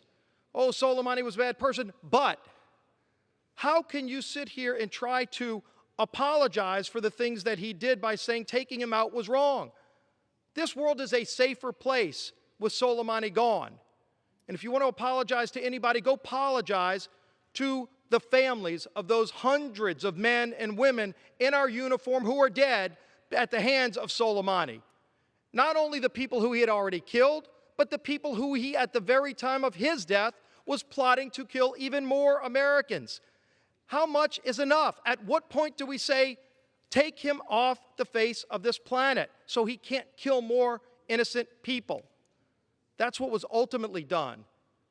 We support President Trump in his efforts at keeping America safe, just like we supported President Obama when he took out Osama bin Laden, another evil terrorist who had the blood of thousands of Americans on his hands. If we're going to be serious about keeping this country safe, absolutely there's a role for Congress to play, but you've got to support the efforts of your Commander-in-Chief to carry out his constitutional duty, which he has to keep this country safe. And with that, I yield back the balance of my time. Gentleman from Texas reserves. The gentleman from New York is recognized.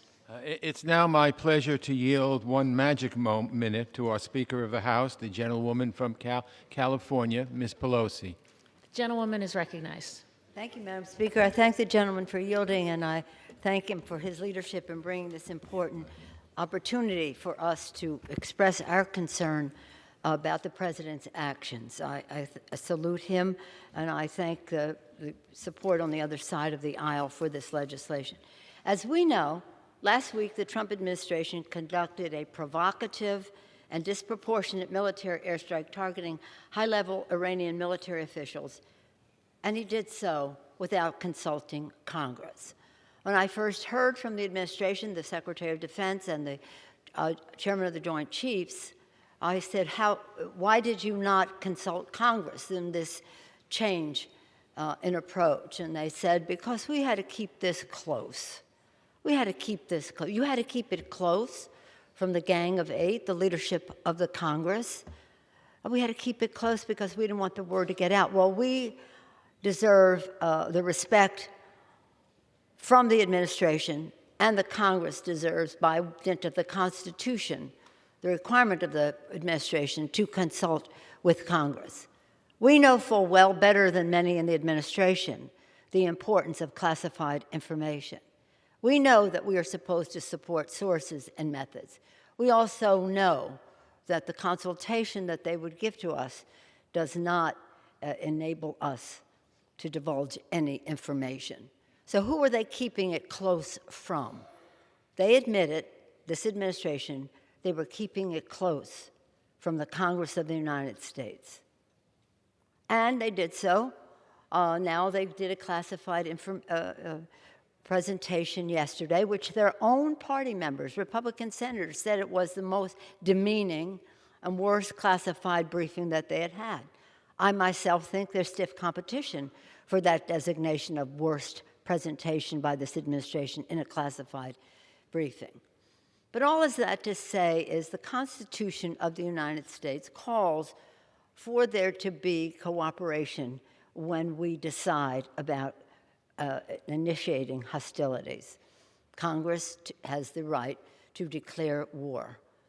When do you decide that it is war? When do you decide it's just hostilities? When does that all end? What line do you cross? But with the President's actions last week, he endangered our servicemen and women, our diplomats, and others by taking a serious risk of escalation with tensions with Iran. This does not come with any respect for Iran. We know what bad actors they are in the world. We know that Soleimani, I from my intelligence background know that Soleimani was somebody that we do not mourn the loss of, he did very evil things in the world. But we also know that when we take an action, we have to understand the ramifications of it. Others could have taken Soleimani out. Israel could have taken Soleimani out. But they didn't. So that's happened. That's where it is. As we go forward, it was really important for us to address the parameters of the War Powers Act, and that is what we are doing here today. The members of Congress have serious and urgent concerns about the administration's decision to engage, I use the term decision loosely, to engage in hostilities against Iran, and it's about a lack of strategy. What is the strategy to move forward? Again, I did not consult with Congress. They gave a presentation that by their own side of the aisle has been described as demeaning and the worst. And then they tell members to go read the classified documents. Classified. Why are these documents classified? Why can't the American people know? We understand redaction of sources and methods and the rest, but if you read that document, you would know there is no reason for it to be classified. And in the, without going into any substantive matters of what happened yesterday in the classified briefing, it's fair to say that we were told, members were told, to go read other documents, which are redacted and, in many cases, classified unnecessarily. Our concerns were not addressed by the President's insufficient war powers authorization, which was classified in its entirety, leaving the Congress and the public in the dark about our national security. And our concerns were not addressed by the administration's briefing yesterday. Today, to honor our duty to keep the American people safe, that is our first responsibility, to protect and defend. We must keep the American people safe. The House will pass a war powers resolution to limit the president's military actions regarding Iran. Congress is reassuring our long-established oversight responsibilities as we mandate that if no further congressional action is taken, the administration's military hostilities with regard to Iran must end.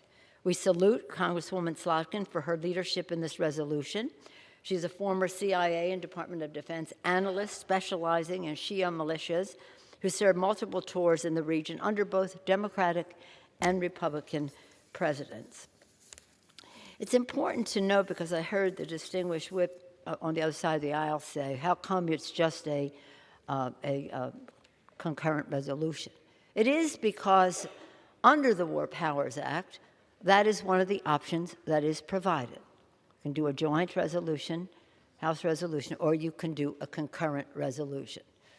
The value and the beauty and the exquisite nature of a concurrent resolution is that it does not have to be signed by the President of the United States. The Congress of the United States, in its full power and full voice, can speak in a united way about what the War Powers Act should look like.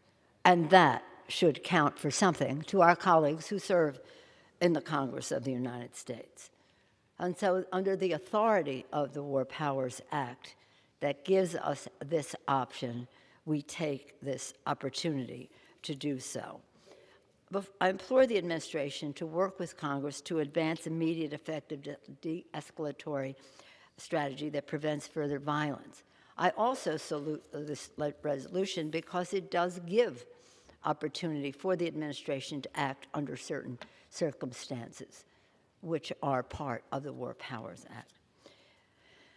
Madam Speaker, on December, a group of us in a bipartisan way, we traveled to Belgium and Luxembourg to observe the 75th anniversary of the Battle of the Bulge. Some of our colleagues on both sides of the aisle had family members who served in that battle. One of ours, Annie Custer, her father, served in that, and she has letters from him at that time, and others members on both sides of the aisle. Mr. Moulton, Seth Moulton, his grandfather served in the Battle of the Bulge, but also on the Republican side of the aisle, in the House and in the Senate. And why I bring it up is this, because that Battle of the Bulge was a decisive battle in World War II. It was a surprise attack, really, by the Germans. It was a bloody battle. We lost 19,000 Americans, 19,000 Americans in that Battle of the Bulge. When I was listening to the description of it on the days that we were there from the veterans who served, it sounded almost like Washington crossing the Delaware, because it was December, as it was in the United States at the beginning of our fight for independence. Their supplies were insufficient. The camouflage for snow was not adequate. Our veterans, our men then, men in uniform were exposed, nurses too.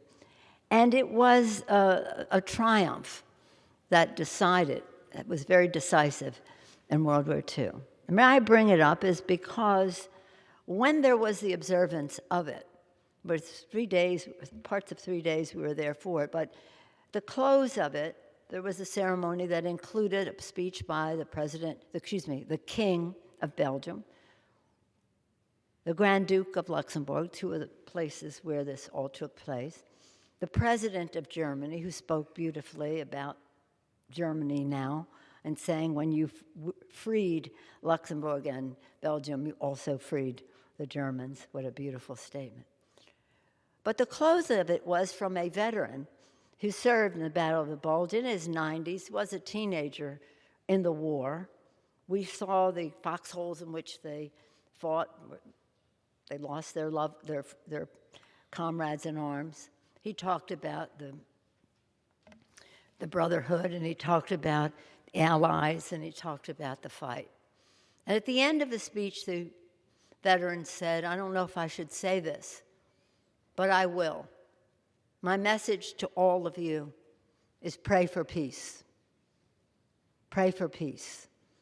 That's what we should be doing, is moving toward peace, not escalation of hostilities, where that can be avoided. Not because we believe that the other side has good motivations, or that Soleimani was not a bad person. It's not because of what they are. It's because of who we are as Americans. A country that is committed to peace and security and prepared to protect and defend. As President Kennedy said, fight any fight, fight any foe, pay any price to keep the American people safe. But to not be frivolous and cavalier about how we decide to show strength when it really is more of an escalation than a de-escalation. So it's sad, because you would think that any time we would engage in such an important change in approach, that we would be working together, consulting together, respecting the approach that each side takes to all of this, and hopefully just be on one side of it all. So I think this is a very important, it doesn't do everything, but you say, well, it doesn't do this, it doesn't do that. We should never be judging legislation necessarily for what it doesn't do, but respecting it for what it does do. And what this does is very important for the security of our country. I urge a yes vote and yield back the balance of my time. Gentleman from New York reserves. The gentleman from Texas is recognized. Madam Speaker, I'm pleased to yield 1 minute to the gentleman from Alabama, the ranking member of the Homeland Security Committee, Mr. Rogers. The gentleman's recognized. Thank you, Madam Speaker, and I thank the ranking member. I rise in strong opposition to this brazen political stunt. Qasem Soleimani was a vicious terrorist who built a cult following on the backs of dead Americans. He armed Hezbollah, KH, and other Iranian proxies who killed American troops and our allies throughout the Middle East. The Homeland Security and Defense Departments have kept close watch on his terror campaigns for years. Soleimani was not visiting Baghdad because it was a great holiday destination. He was there to meet the leader of a terrorist group that killed an American just days before.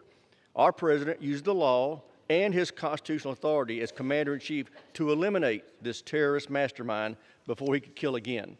Democrats immediately responded by doubting our intelligence and dismissing the expertise of our military leaders. Now they bring this resolution to the floor that maligns our president, undermines our national security, and makes a martyr of a man who killed nearly 600 Americans. I urge a no vote and yield back. Gentleman from Texas reserves. Gentleman from New York is recognized. I now yield 2 minutes to the Majority Whip, the gentleman from South Carolina, Mr. Clyburn. Gentleman from South Carolina is recognized. Thank you very much, and I thank my friends for yielding their time. Speaking out against the Vietnam War in 1967, Dr. Martin Luther King Jr. implored, we must move past indecision to action. We must find new ways to speak for peace.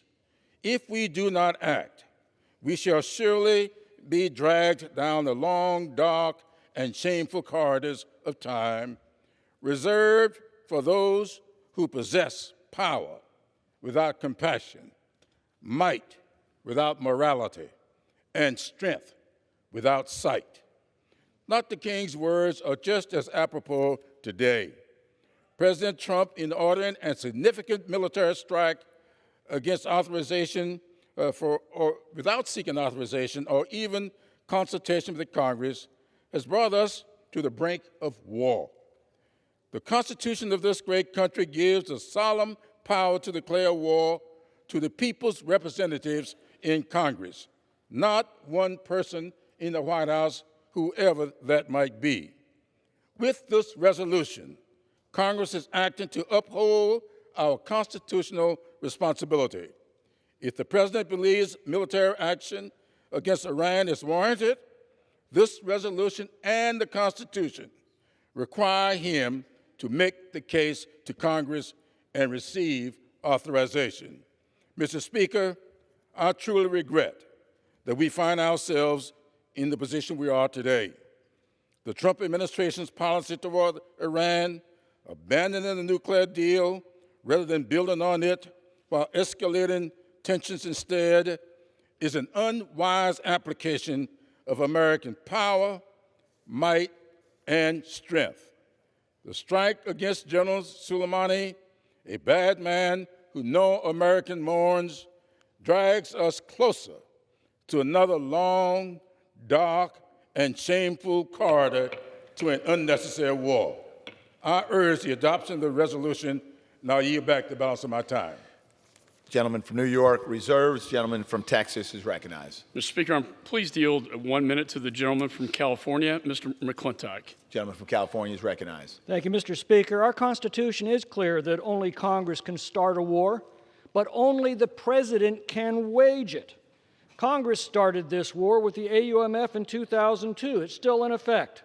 The founders didn't want one individual getting us into a war, but once in it, they didn't want 535 squabbling prima donnas second-guessing every decision on the battlefield. President Trump needed no other reason to order the attack that killed Soleimani in Iraq beyond the simple fact that he was acting as an enemy combatant against U.S. forces in a war zone in which the Congress had authorized the President to take military action. Now, I happen to believe the AUMF was a colossal mistake. But this resolution doesn't correct that mistake. It compounds it by deliberately undermining the position of the United States government and the armed forces that we sent to Iraq at a perilous moment, which makes it not only unconstitutional, but disgraceful. I yield back. Gentleman from Texas reserves. Gentleman from New York is recognized. I yield 1 minute to the Vice Chair of the Foreign Affairs Committee, the Chair of the Subcommittee on Oversight and Investigations, the gentleman from Texas, Mr. Castro. Gentleman from Texas is recognized. Thank you, Mr. Speaker. In the last few days, the American people have been unwillingly taken to the brink of war at the direction of this administration. Through reckless actions, the White House has unified the Iranian public, alienated our partners in Iraq and Europe, undermined the fight against ISIS, and left the United States more isolated than before, all in just 1 week and without the consent of this Congress. This is a grave and serious moment in our country. 2 days ago, our brave men and women in uniform came under fire from 22 Iranian missiles in harm's way because of their commander-in-chief. Every American owes a debt of gratitude to our military for its courage and sacrifice. For that reason, a decision that risks troops' well-being must only be made thoughtfully and with the informed consent of the public and this Congress. As a member of Congress, my biggest priority is to protect the safety of the American people at home and abroad. This can only be done by defending Congress's constitutional authority over declaring war. And for that reason, I urge us to support this resolution. Gentleman from New York reserves. The gentleman from Texas is recognized. Speaker, I yield 1 minute to the gentleman from Louisiana, Mr. Abraham. Gentleman from Louisiana is recognized.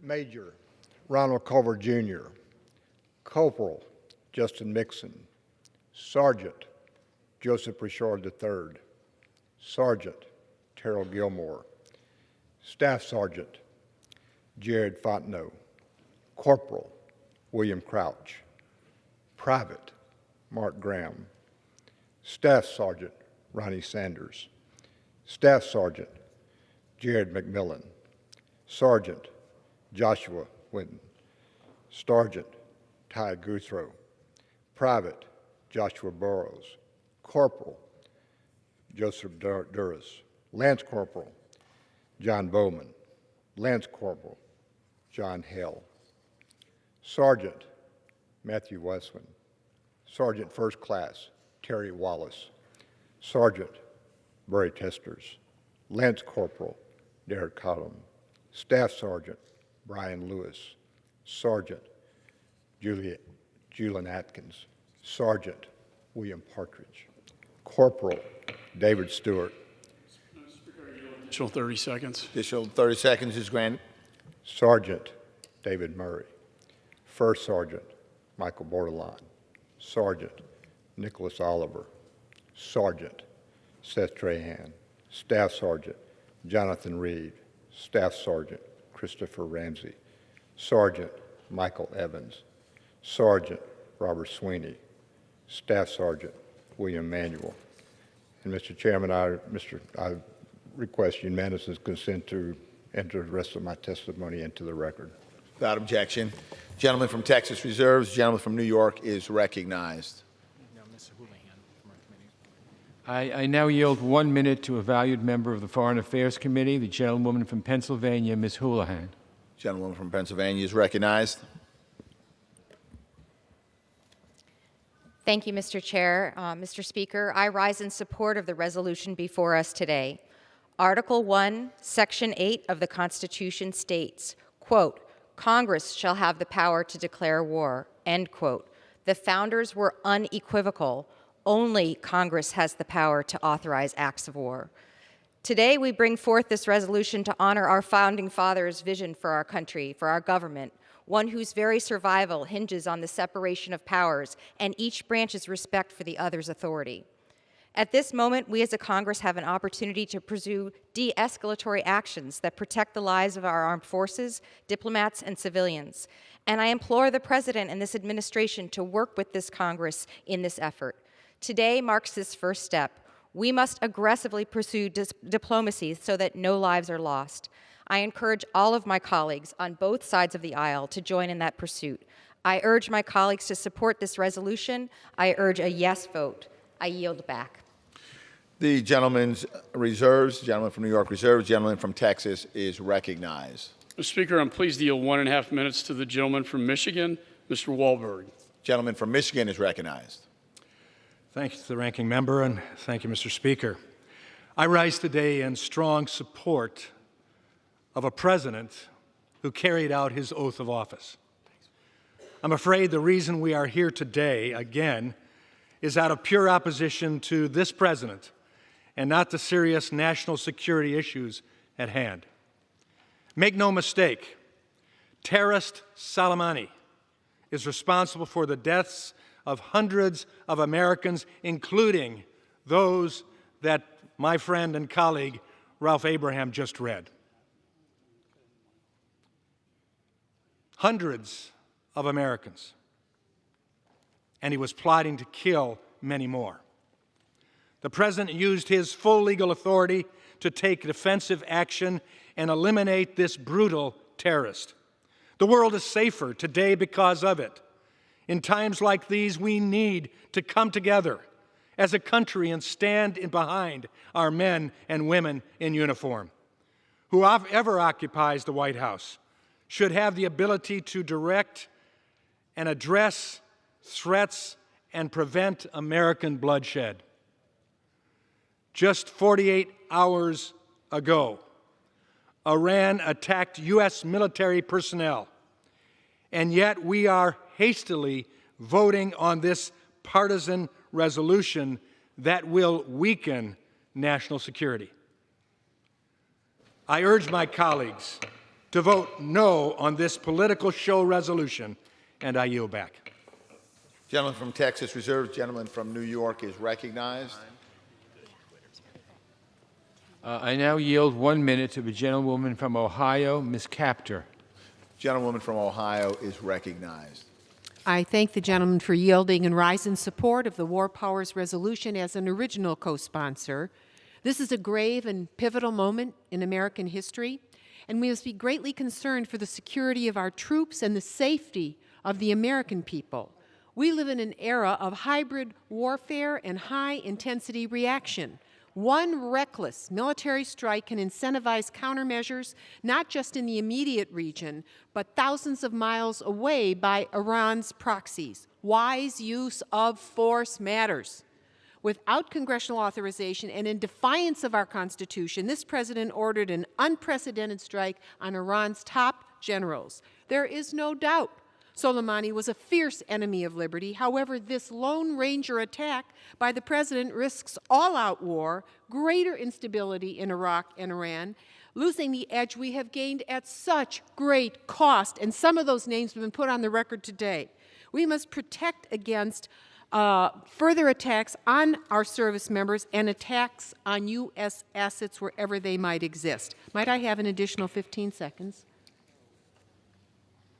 Gentlewoman, I request additional 15 seconds for the gentlewoman. Gentleman may proceed. Thank you. To those ends, the American people deserve full transparency. The President must take steps to de-escalate this highly volatile situation in the most ungovernable part of the world. Let us rigorously pursue with our allies turning back Iran's development of nuclear weapons, and let us do all we can to uphold our beloved Constitution, put raging bulls back in their cages, and make the American people safer. I yield back. The gentleman from New York reserves. Gentleman from Texas is recognized. Thank you, Mr. Speaker. I'm pleased to yield 2 minutes to the gentleman from the great state of Texas, Mr. Arrington. Gentleman from Texas is recognized. I thank my friend and fellow Texan ranking member, Mr. McCall, for his strong leadership. Mr. Speaker, it's one thing to weaponize impeachment to discredit the president. It's a whole nother thing to handcuff our commander-in-chief and jeopardize the safety of our soldiers and prevent them from defending themselves. Thankfully, this is a partisan resolution that's going nowhere, but it's also disturbing insight into the naive and impotent ideology of appeasement that invited Russia into Syria, created ISIS in Iraq, and emboldened Iran to terrorize and brutally murder throughout the Middle East. This is not a resolution, this is a retreat, a de facto apology. But for what? For ridding the world of a brutal terrorist with American blood on his hands? If this resolution were to become law, Mr. Speaker, it would be a death warrant, and not for the worst of terrorists, but for the best of Americans, our sons and daughters on the battlefield, who would be left defenseless, sitting ducks for a murderous mob of mullahs in Iran and Iranian-backed militias throughout the region. I urge a no vote, and I yield back. The gentleman from Texas reserves. The gentleman from New York is recognized. I yield 1 minute to the gentlewoman from Illinois, Ms. Schakowsky. The gentlewoman from Illinois is recognized. It is past time for Congress to exert our authority over the questions of war and peace, and I am proud to vote for this concurrent resolution to invoke the War Powers Act in order to restrain this reckless president. This vote would halt military operations and force the president to come to Congress to authorize any further acts of war. The president remarkably said, "All is well." Well, Mr. President, it is not well. Iran announced that it would withdraw from the nuclear agreement and will begin to resume its nuclear weapons plan. The United States has been forced to stop its actions against ISIS. Iraq is likely to expel the United States from its country, fulfilling what has been a dream, actually, of Soleimani. Our European allies are angry because they were not alerted, and our actions have united the people of Iraq against us. And Iran are together now. Mr. President, America is not safer because of what you've done, and we must pass this resolution. Members are reminded to direct their marks to the chair. The gentleman from New York reserves. The gentleman from Texas is recognized. Mr. Speaker, I continue to reserve the balance of my time. Gentleman from Texas reserves. Gentleman from New York is recognized. It's now my pleasure to yield a magic minute. Those magic minutes are wonderful. To the Majority Leader of the House, the gentleman from Maryland, Mr. Hoyer. The gentleman from Maryland is recognized. I thank the gentleman for yielding. Let us hope that demagoguery will not play too great a part in the consideration of this piece of legislation. I just heard one of my colleagues on the other side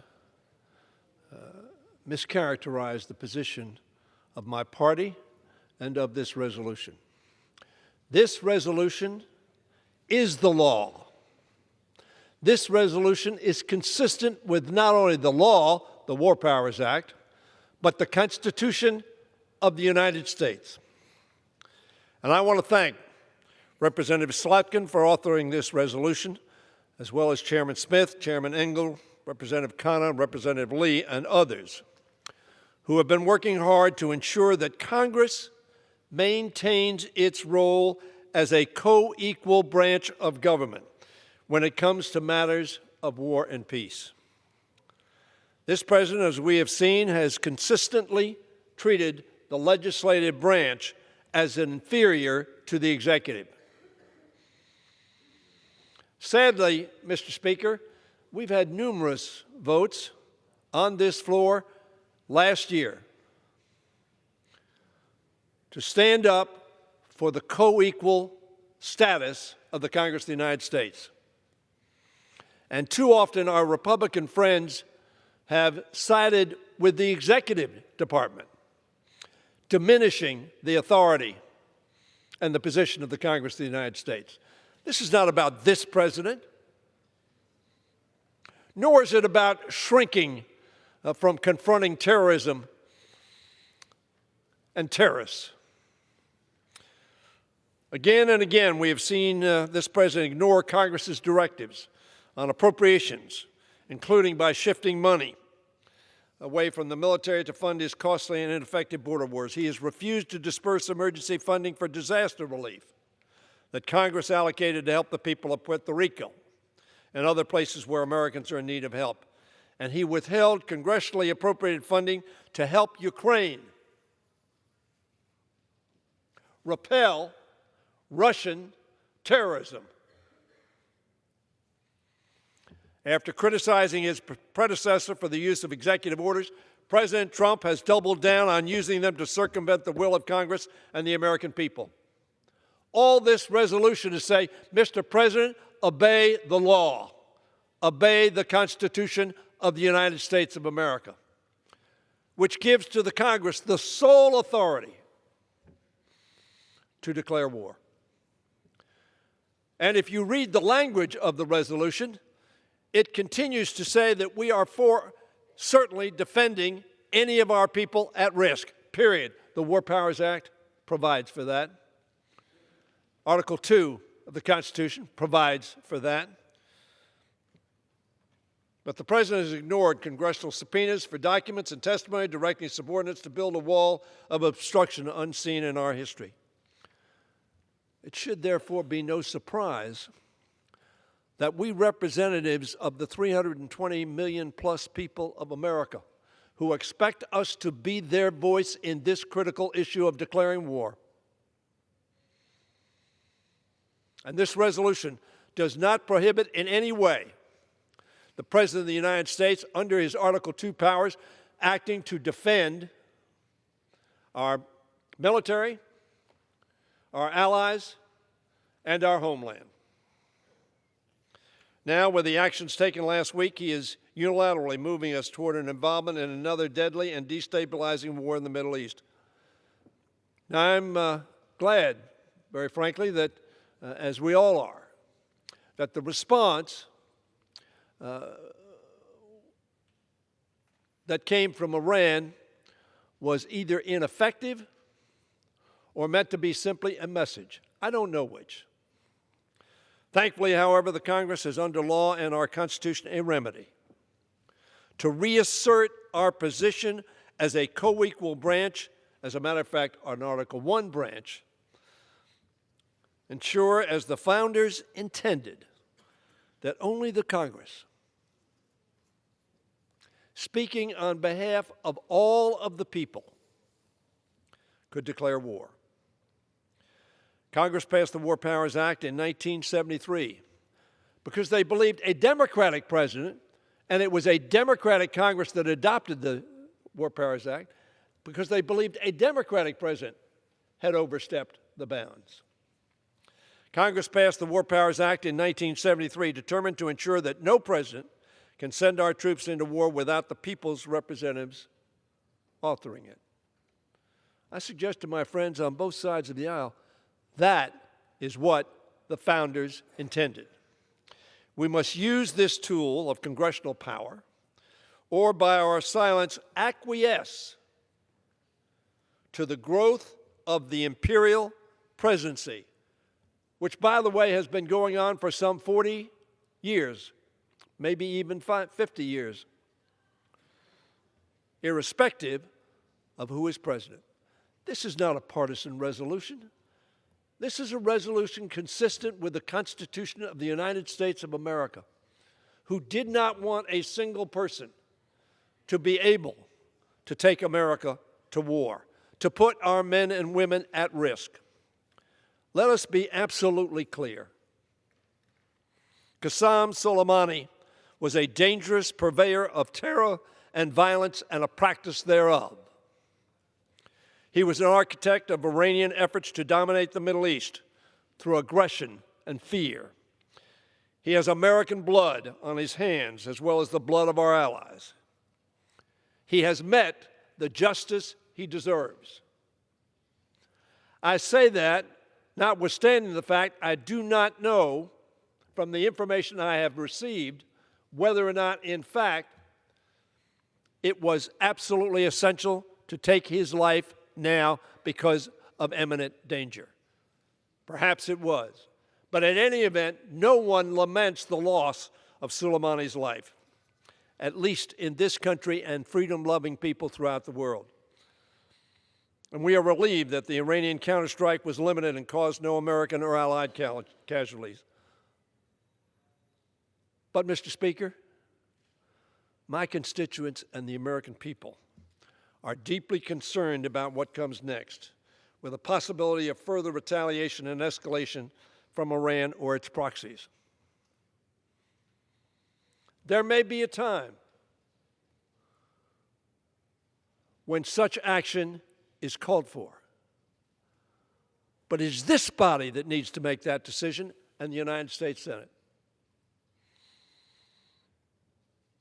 This body. It continues, Iran is a dangerous enemy of freedom and a sponsor of terror. It continues to harbor ambitions of dominance over its neighbors and to call for the destruction of Israel. This Iranian regime is no friend and must not be trusted. Iran must never be allowed to acquire a nuclear weapon. I believe this Congress would vote to ensure that that was prohibited. This resolution makes those facts clear. We must have a sound, long-term strategy to deal with Iran and bring it into compliance with international laws and norms. The threat of military force must continue to be a part of any strategy, along with sanctions and diplomacy. And this resolution in no way countervenes that premise. The best way forward is for Congress and the administration to work together. That's what our founders had in mind. Proper congressional oversight and involvement will help ensure, not undermine, that the administration adopts and pursues the best possible strategy to check and oppose Iran's malign ambitions. Let us not demagogue one another. There can be differences. But this resolution is brought to this floor of the House to uphold the Constitution of the United States of America and to again urge this president, as we have urged Democratic presidents, to ensure that they follow the strictures of our Constitution on behalf of the safety of our people and the respect we have throughout the world. We're a nation of laws. This resolution is about the laws. And I yield back the balance of my time. Gentleman from New York reserves. The gentleman from Texas is recognized. Let me say I have great respect for the leader, and I do not disagree with him that the president needs to come to Congress to authorize war with Iran. But that is not what we were looking at here today. We do not currently have troops engaged in hostility in Iran, subject to withdrawal under the War Powers Resolution. However, if the administration were to strike Iran directly, in my opinion, they would need to submit a war powers notification, and they would also need to proceed with an authorized use of military force. And with that, Mr. Speaker, I'm pleased to yield 2 minutes to the gentleman from Florida, Mr. Spano. Gentleman from Florida is recognized. Thank you, Ranking Member McCall. I oppose this resolution. The Speaker claims that it is a necessary response to President Trump's, quote, disproportionate attack on a high-level Iranian military official. Disproportionate. Apparently, Democrats have forgotten who Qasem Soleimani was, one of the worst perpetrators of terror in recent history. He led the organization that founded Hezbollah, one of the most violent terrorist groups opposing Israel. He directed his groups to kill over 600 American service members in Iraq and wound thousands more. He led a brutal attack on peaceful protesters recently in Iran, killing over 1,000 Iranians. A bully will not stand down unless he knows you are willing to stand toe-to-toe with him, unless he knows there are consequences to his actions. And President Trump acted decisively in bringing down this brutal, inhumane bully, this terrorist mastermind, to stop an imminent threat. It was necessary to show Iran we will no longer tolerate their aggression. We should be united in our support for eliminating this threat and in supporting the President's efforts to negotiate a new, more effective Iran deal. And I urge my colleagues to oppose this resolution so that all options are on the table and we can negotiate from a position of strength toward achieving a peaceful solution. I yield back. The gentleman from Texas reserves. The gentleman from New York is recognized. I yield 1 minute to the gentlewoman from California, Ms. Eshoo. Gentlewoman from California is recognized. I thank the gentleman.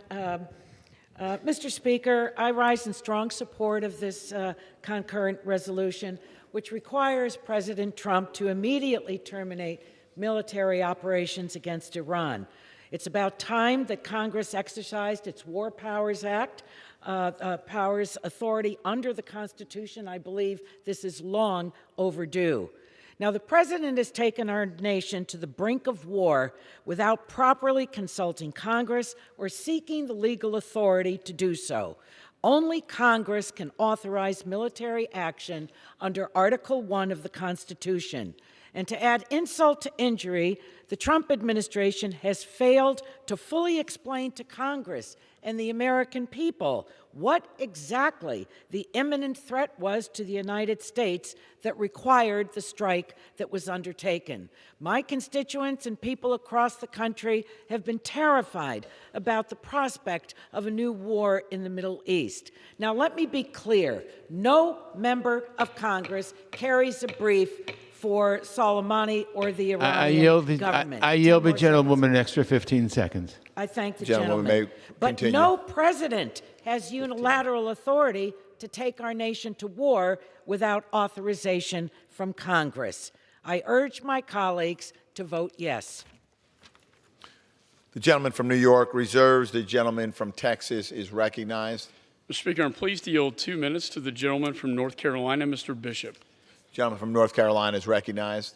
I thank the ranking member. Mr. Speaker, if it were but a matter of offering 3 cheers for the legislative branch, that would be fine. But this is dangerous and simply makes no sense.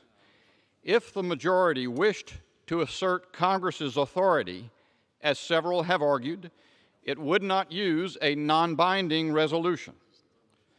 But let me take the majority at its chosen words, as if binding. The words of the resolution would literally prohibit the President from ordering the shoot-down of Iranian ballistic missiles inbound for Haifa, or a surface-to-air missile locked onto a Ukrainian airliner.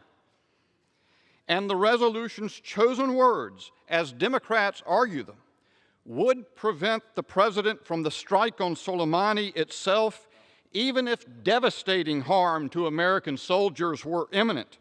But Democrats second-guessed that judgment. The language you have chosen is designed to debilitate the President from protecting Americans. The intemperate words of the past week have cost many their credibility. Now, Democrats' spite for President Trump has cost them their good judgment. I yield back. The gentleman from Texas reserves. The gentleman from New York is recognized. I yield 1 minute to the gentlewoman from California, Ms. Davis. The gentlewoman from California is recognized. Thank you, Mr. Speaker. Mr. Speaker, I voted against the 2002 AUMF. In coming to that very difficult decision, I learned an important lesson, that we must ask every administration that seeks to use military force, how will it manage the consequences of its actions, even if those actions can be justified? Has this administration done that? Unfortunately, I think the answer is no. I will vote for this resolution today for the same reasons I had then. No overall strategy, no justification, and nobody in this administration can answer how it will respond to the aftermath. By virtue of the power and the responsibility granted to us by the Constitution, we must ask those questions. Let's take this opportunity to make diplomacy work. Let's stand together as the Congress to establish our authority. Let's stand together and vote against a new war without an endgame. I yield back. The gentleman from New York reserves. The gentleman from Texas is recognized. Thank you, Mr. Speaker. I'm pleased to yield 2 minutes to the gentleman from Louisiana, Mr. Abraham. Gentleman from Louisiana is recognized.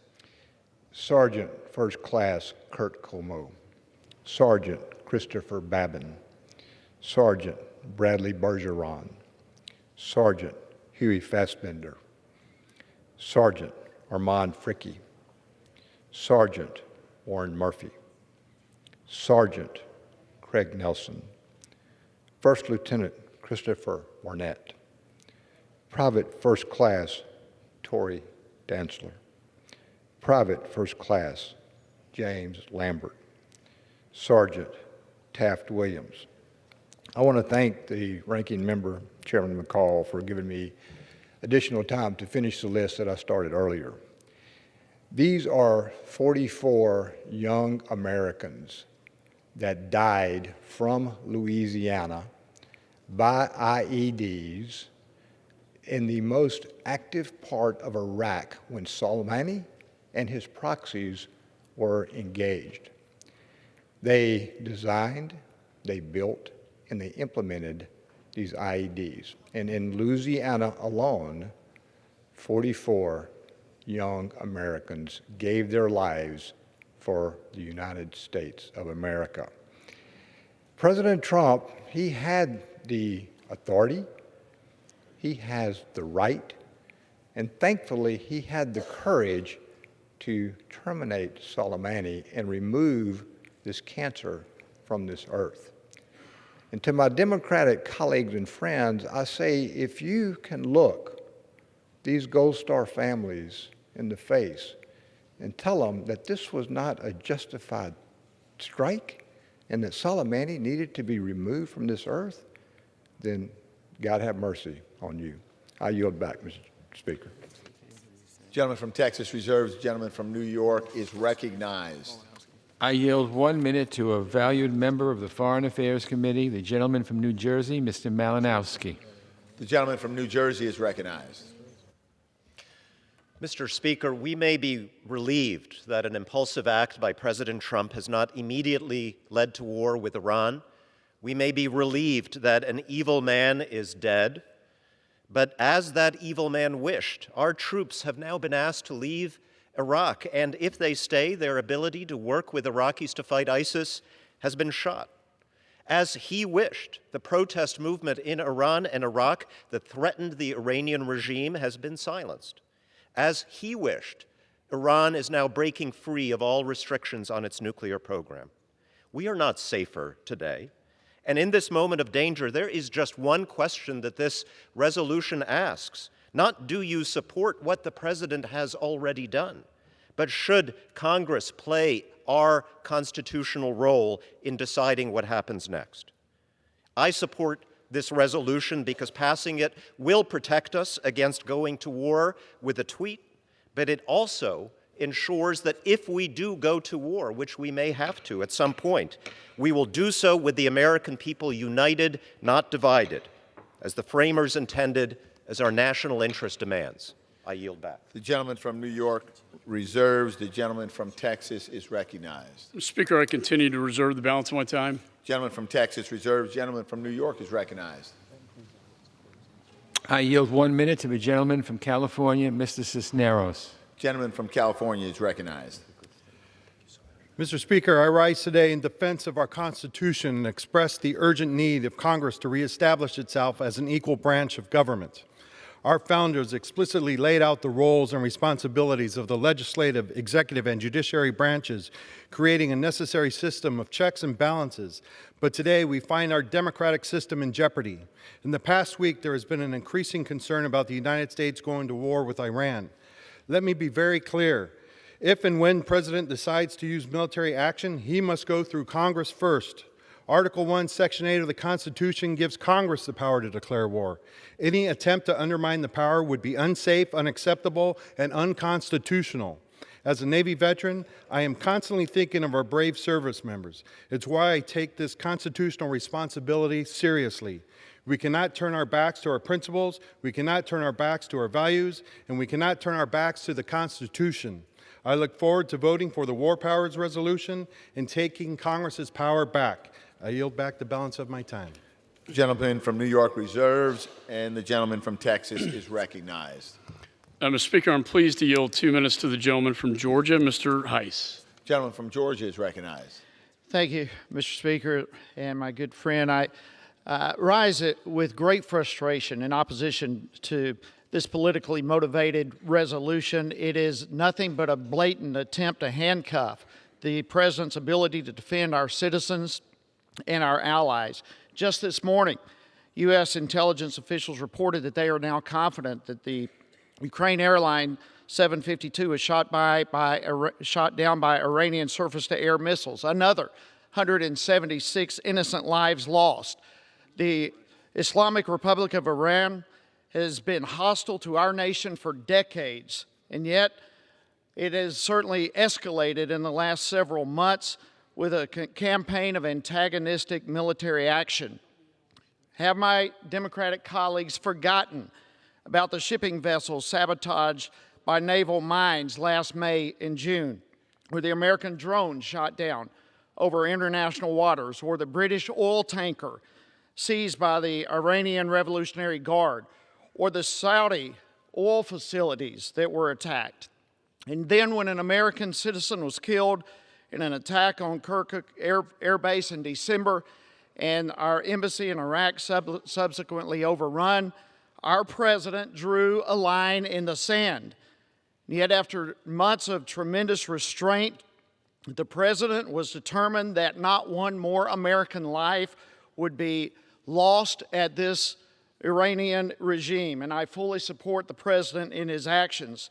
I do agree with many of my colleagues that it's time for this body to have a serious conversation and to address the many issues inherent with operating under a 20-plus-year-old authorization for military force, but that should not be confused with the process that's taking place here with this resolution. This is nothing but another attempt by the majority. 15. Be happy to yield an additional 30 seconds. Gentleman may continue. Thank you. This is nothing but an attempt by the majority in a 3-year-long process by their party to take any and every opportunity to undermine or embarrass this president. But be assured that this politically motivated resolution, nor any evil that comes our way, will cause our president to hesitate when called upon to defend American lives. And I just say, God bless the president, God bless America, and with that I yield back. The gentleman from Texas reserves. The gentleman from New York is recognized. Well, I would say to my friends on the other side of the aisle, please don't question our motives or patriotism, and we won't question yours. I now yield 1 minute to the gentlewoman from Washington, Ms. Jayapal. The gentlewoman from Washington is recognized. Thank you, Mr. Speaker. I rise in strong support of this resolution that reasserts congressional authority over going to war. We know this. War is devastating for our troops, for their families, for families and children everywhere, for not just this generation, but future generations to come, for our humanity. And that is why our framers gave this body the opportunity, the responsibility to have that discussion and declare war should it be needed. In 2002, we rushed to war based on made-up claims of weapons of mass destruction. And that Iraq war and Afghanistan wars took hundreds of thousands of lives, created millions of refugees, and cost us trillions of dollars. Today, the president, without providing any raw intelligence to prove an imminent threat, has brought us to the brink of war with Iran. So this resolution makes it clear that Congress has not authorized this war. We also must repeal the 2002 AUMF and vote to withhold funds for this unauthorized war. It is time to reassert our authority. I yield back. Gentleman from New York reserves. Gentleman from Texas is recognized. Thank you, Mr. Speaker. I continue to reserve the balance of my time. Gentleman from Texas reserves. Gentleman from New York is recognized. I yield 1 minute to the gentlewoman from Michigan, Ms. Tlaib. The gentlewoman from Michigan is recognized. Thank you, Mr. Speaker. I rise today on behalf of 13 District Strong. This is a district that believes in leading with compassion. They believe in a full stop to endless violent wars that only result in loss of life and the destruction of lives forever changed. For us, Mr. Speaker, it is important to protect our democracy and promote global peace.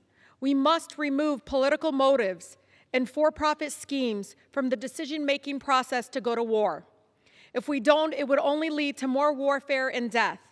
We cannot allow a process that is tainted, secretive, or encompasses lies to make that choice.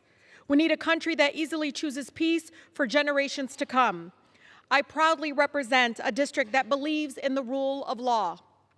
That is why I rise today as their voice in support of a war powers resolution that will give them a say in whether or not our country goes to war. Thank you. The gentleman from New York reserves. The gentleman from Texas is recognized. Thank you, Mr. Speaker. I'm pleased to yield 3 minutes to the gentleman from Tennessee, Mr. Green. Gentleman from Tennessee is recognized. Thank you, Mr. Speaker. I rise in complete opposition to this resolution.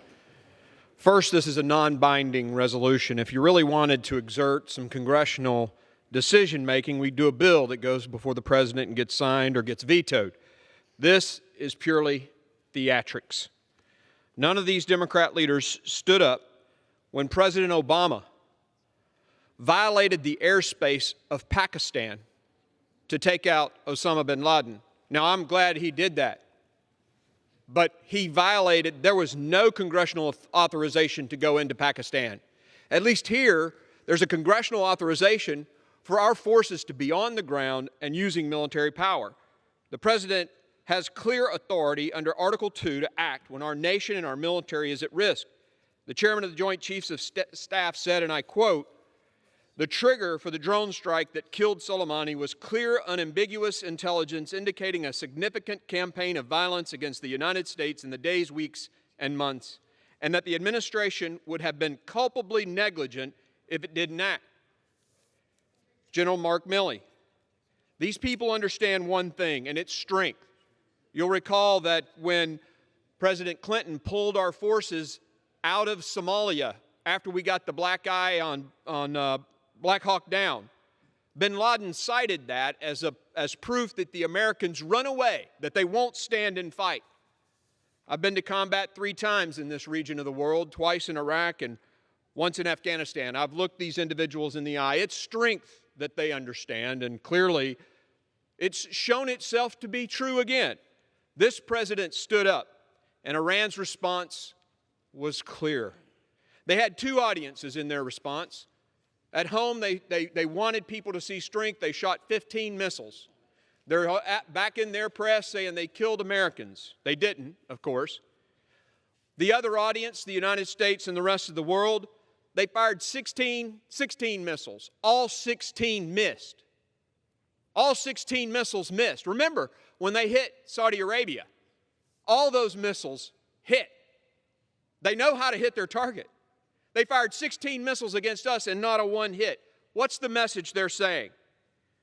Immediately after they fired them, they stood up and said, we're done. No more, that's the end of our response. They told the Shia militia groups to stand down.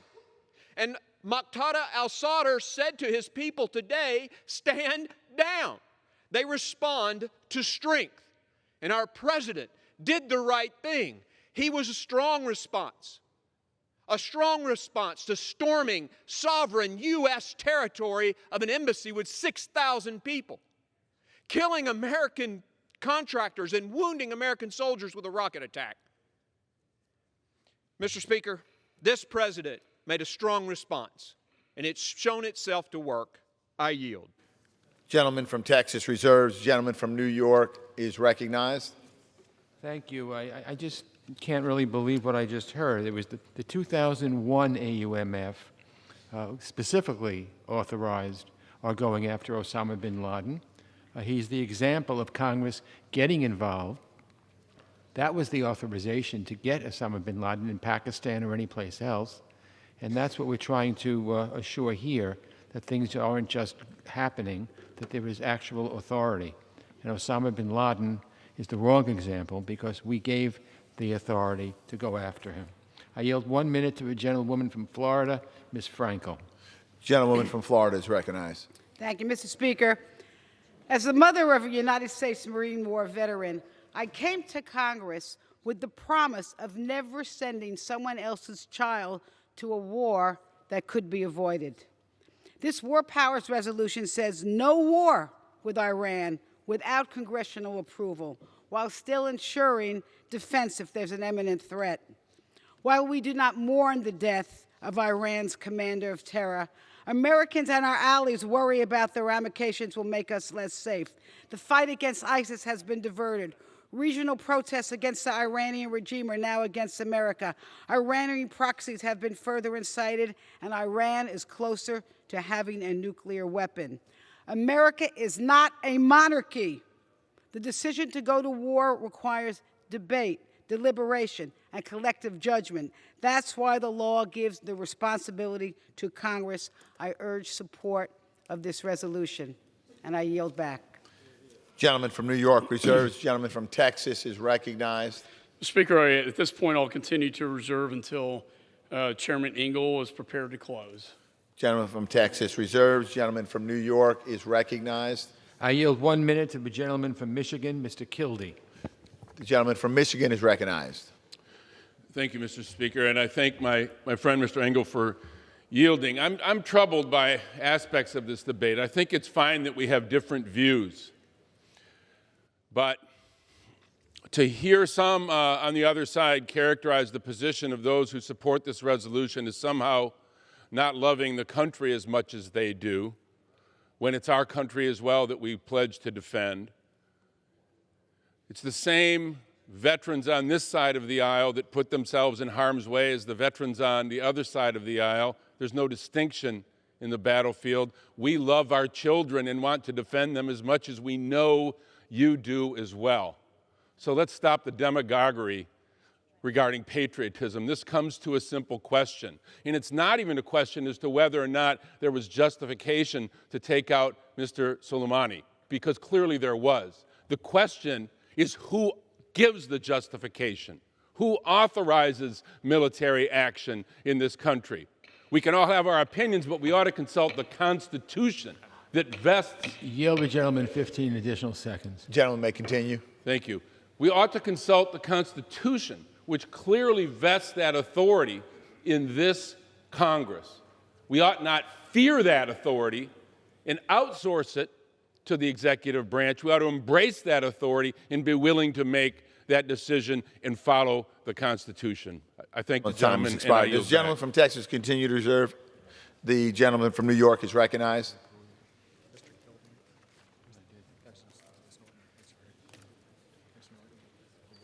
I now yield 1 minute to the gentlewoman from the District of Columbia, Ms. Norton. The gentlewoman from the District of Columbia is recognized.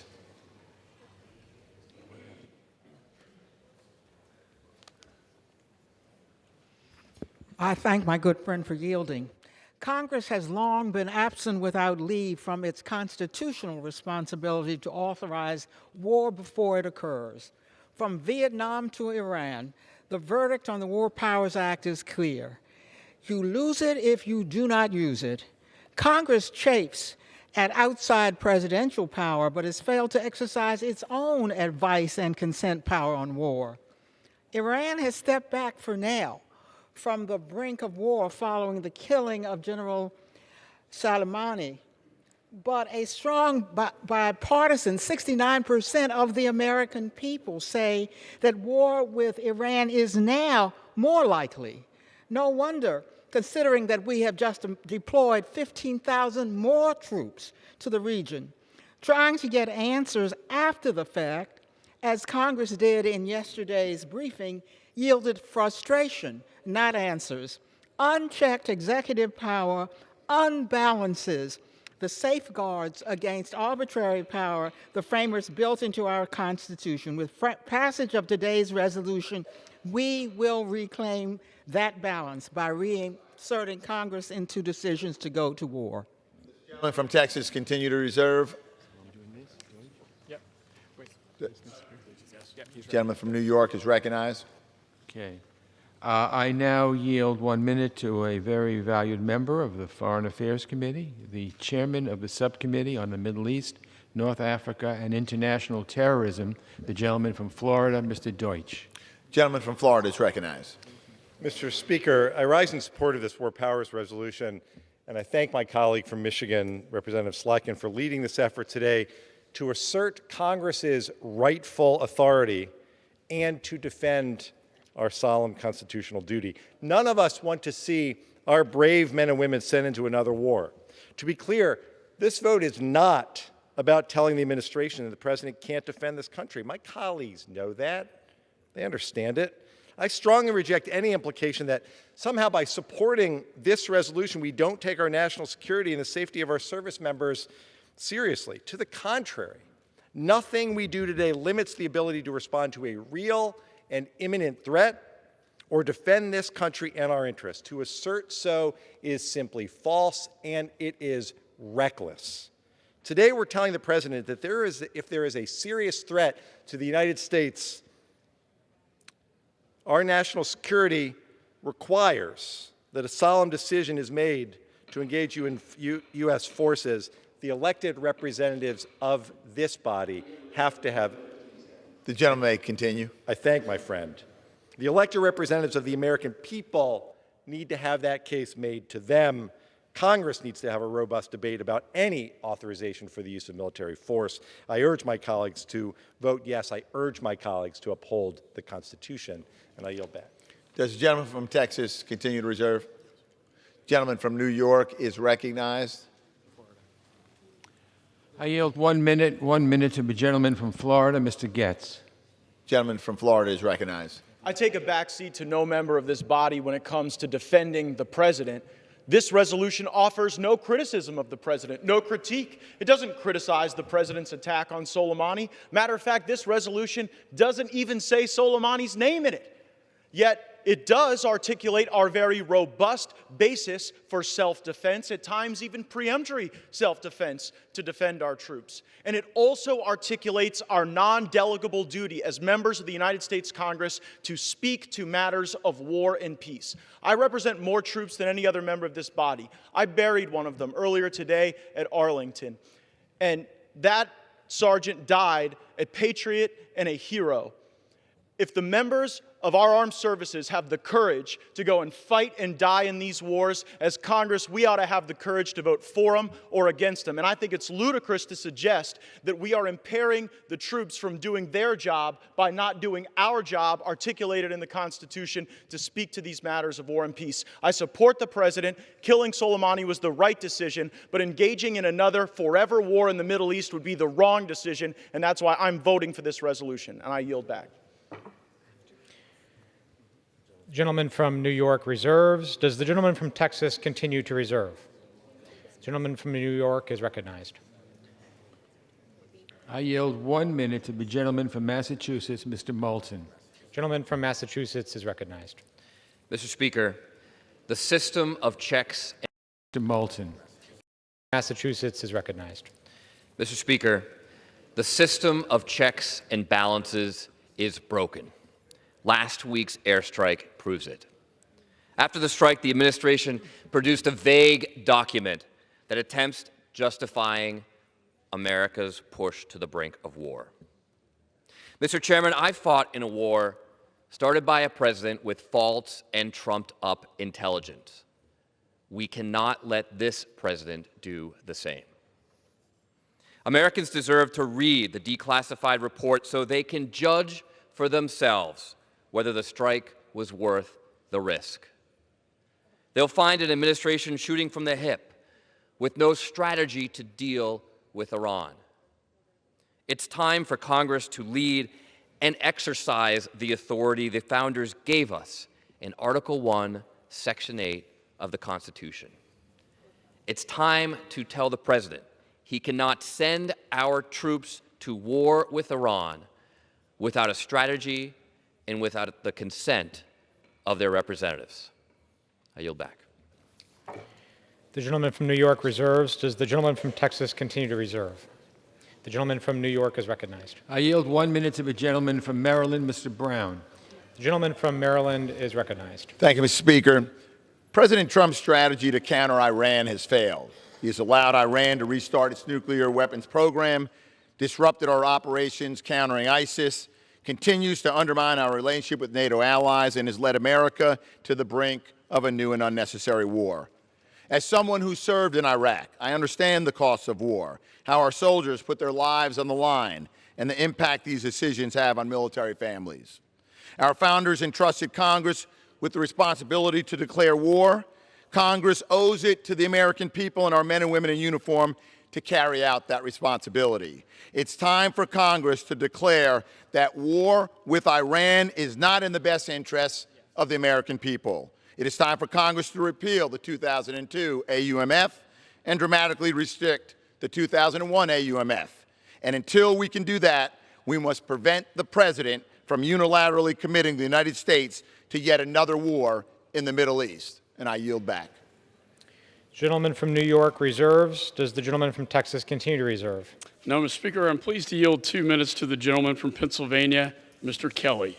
The gentleman from Pennsylvania is recognized. Thank you, Mr. Speaker, and I thank the chairman. I was sitting in my office and watching this debate, and I began to wonder who it is that we're actually debating against, or what it is that we're debating against. And I think back to the killing of Osama bin Laden, when we stood together as a United States and saying this was the right thing to do at the right time because it would save lives. The only thing we regret is that we didn't do it sooner when we had a chance to take him out. But we delayed because we weren't sure. I've gone back and read what President Obama said, and he says, I made this decision on my own. Yet today we stand in the people's house, and we're worried more about the loss of an election in 2020 than the loss of American lives and the continued loss of lives around the world by one of the worst terrorists of all time. And we sit here and try to pretend this charade is what we're really concerned about, is giving too much power to this president. This is a president who acts boldly. This is a president who carried out a strike that was so precise, so strategic, nothing else was hurt except the car in which that terrorist was riding in. And yet we sit here today and say, our problem in America isn't terrorists around the world. Our problem is in America is we have a president who's too damn strong. The rest of the world knows today that our enemies certainly do fear us because they know there's a deterrent in the White House. And our friends and allies know that America will always be there. We'll always be there if we say we're going to be there, and we will always stand up for the values that this country has always stood for. To have this debate tonight and this resolution is not about securing America or making America safer. This is about taking powers away from the President of the United States. And we can call this anything we want to say, not just this president, but any president in the future. My God, are you kidding me? Are you kidding me? This, the people's house, and our biggest responsibility is protecting our American citizens. And we're having this debate tonight. Please do not tell me this is about taking away the authorization for military force. This is about taking away powers from the most strong president we've had. Thank you, and I yield back. The gentleman from Texas reserves. The gentleman from New York is recognized.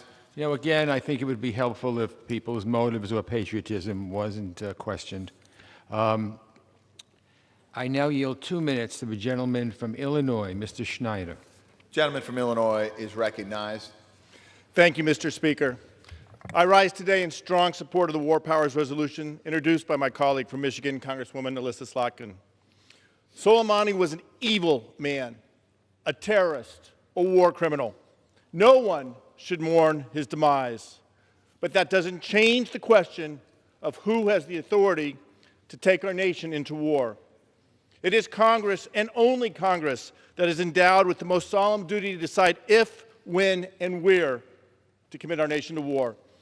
At the same time, as Commander-in-Chief, it is incumbent upon our President to ensure that the fine men and women who serve in our military are only sent into harm's way after careful deliberation and tasked with missions that protect and further America's interests and reflect the values and high moral standing of our nation. Our country's founders, in their foresight, provided us a robust and resilient constitutional republic and representative government.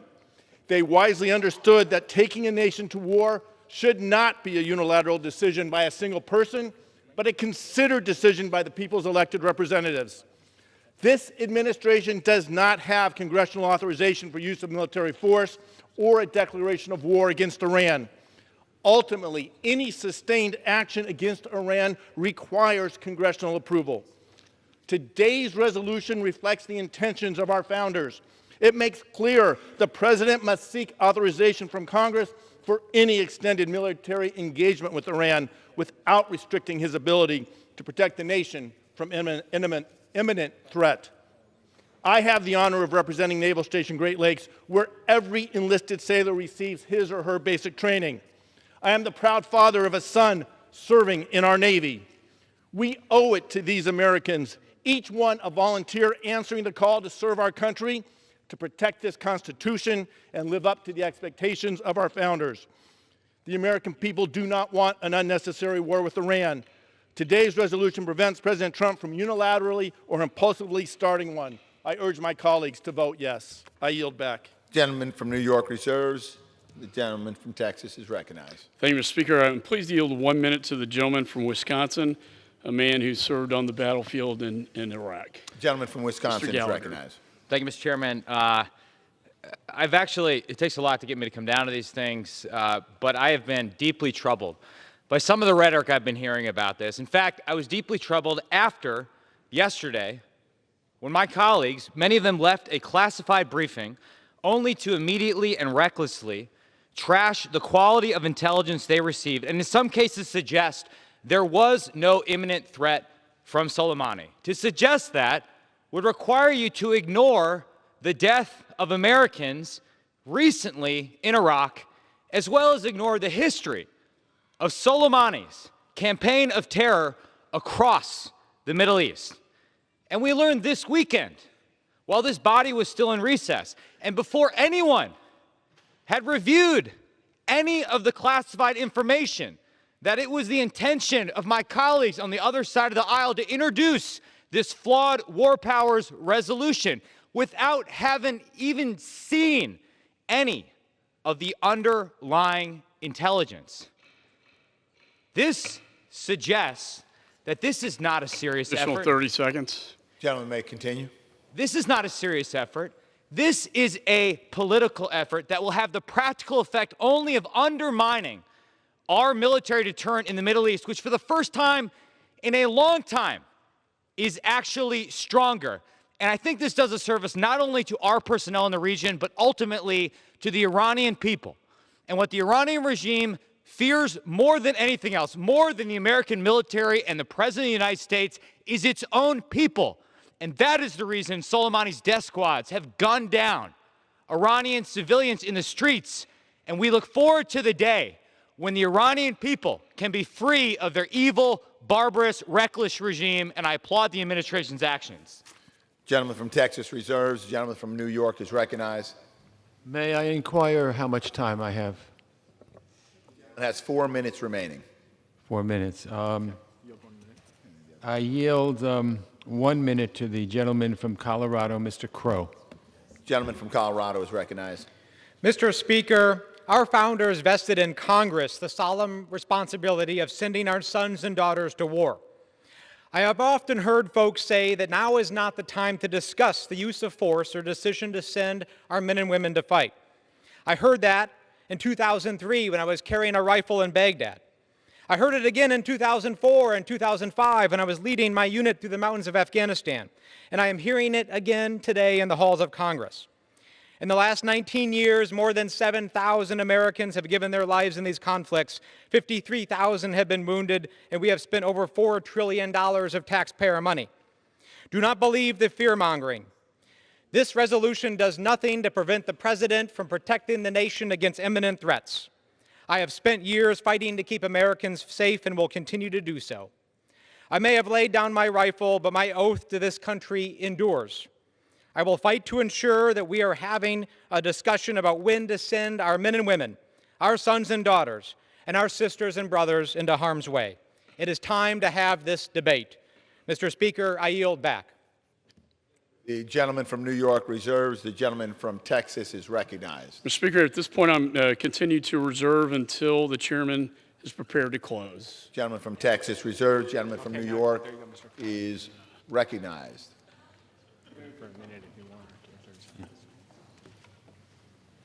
I now yield 30 seconds to the gentleman from Tennessee, Mr. Cohen. Gentleman from Tennessee is recognized. What I say, 30 seconds, 1 minute, I think. We'll start talking, I'll give you a hand. Thank you, sir. I rise today to condemn the President's most recent reckless actions. The killing of General Soleimani was a provocation to war that made Americans less safe for years and maybe decades to come. The President has put his own ego over the strategic interest and safety of Americans. What he has accomplished with these actions is to make Soleimani a martyr for a generation of militant Middle Eastern foes that we have. It has united the Iranian people not against their government, but against us. It is the responsibility of the President. Gentleman, additional 30 seconds. The gentleman may continue. It's the responsibility of the President and Congress to keep us safe. And the Founding Fathers knew that the collective wisdom of the people's representatives was better at doing that than one person.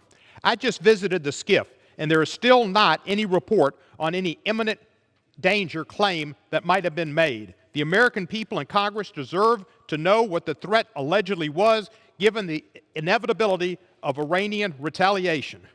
The two greatest powers Congress has is impeachment and declarations of war. We are here today on both of those issues because of a reckless, lawless, and impetuous President. I yield back the balance of my time. Gentleman from New York reserves. Members are reminded to refrain from engaging in personalities toward the President. Does the gentleman from Texas continue to reserve? The gentleman from New York is recognized. I now yield 1 minute to very distinguished gentleman from Foreign Affairs Committee, Mr. Meeks of New York. And for how much time? 1 minute. Okay. Gentleman from New York is recognized. The President should not be able to commit the U.S. recklessly and flagrantly to war. That is the reason there are constitutional mandated checks and balances. The President escalated hostilities with Iran and did not demonstrate any imminent threat nor strategy as to why. He clearly did not make our country safer, quite the opposite. It is not a sign of strength, as some of my colleagues suggest. It was an unchecked sign of more disarray and lack of strategic thinking. We have seen what happens when we don't have a plan for what comes next, when we take out a bad actor without thinking through long-term consequences. We have lost too much blood and tears and treasure to ever allow that to happen again. I support and employ my colleagues to support this resolution for the sake and the state of future generations. I love this country. This is the greatest country in the world because we have checks and balances. I yield back. The gentleman from Texas is recognized. I continue to reserve my time. Gentleman from Texas reserves. Gentleman from New York is recognized. Yeah, I reserve my right to close. Gentleman from New York reserves. Gentleman from Texas is recognized.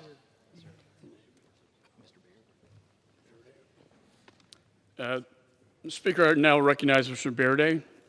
for 30 seconds. Gentleman from West Virginia is recognized. Indiana is recognized. Thank you. And Mr. Speaker, just got a couple of words I'd like to remind this body about. And I've heard a lot of talk about patriotism. And I gave this arm in Vietnam. And I've got a lot of good friends whose names are on the Vietnam Wall. So don't talk to me about patriotism and how much I love this country when we're standing here debating an issue that we all know is not going anywhere. And the last thing I would say to you is while I was serving in Vietnam, there were many occasions when I didn't have the ability to do what I thought was necessary. I'd just say to you that this body couldn't make up their mind whether they wanted to be in that war or not. And I suggest we get with the right program and do it now. Thank you. Gentleman from Texas is recognized. Speaker, I'm prepared to close. And I yield myself the balance. Gentleman is recognized. Speaker, I'm strongly in favor of exercising our Article I authorities for matter as grave as war and peace. But the fact is we are not at war with Iran, and the President is not trying to start a war with Iran. I met with the President earlier today.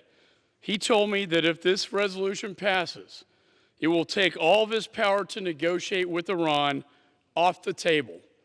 And that is the worst thing that we could do. Yesterday he called for making a deal that allows for Iran to thrive and prosper. The President is making the choice to move towards de-escalation. The premise of this resolution is flawed because we are not engaged in hostilities with Iran.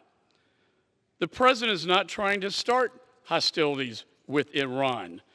And despite this public proclamation by our President, my colleagues are trying to claim that the President still wants to go to war.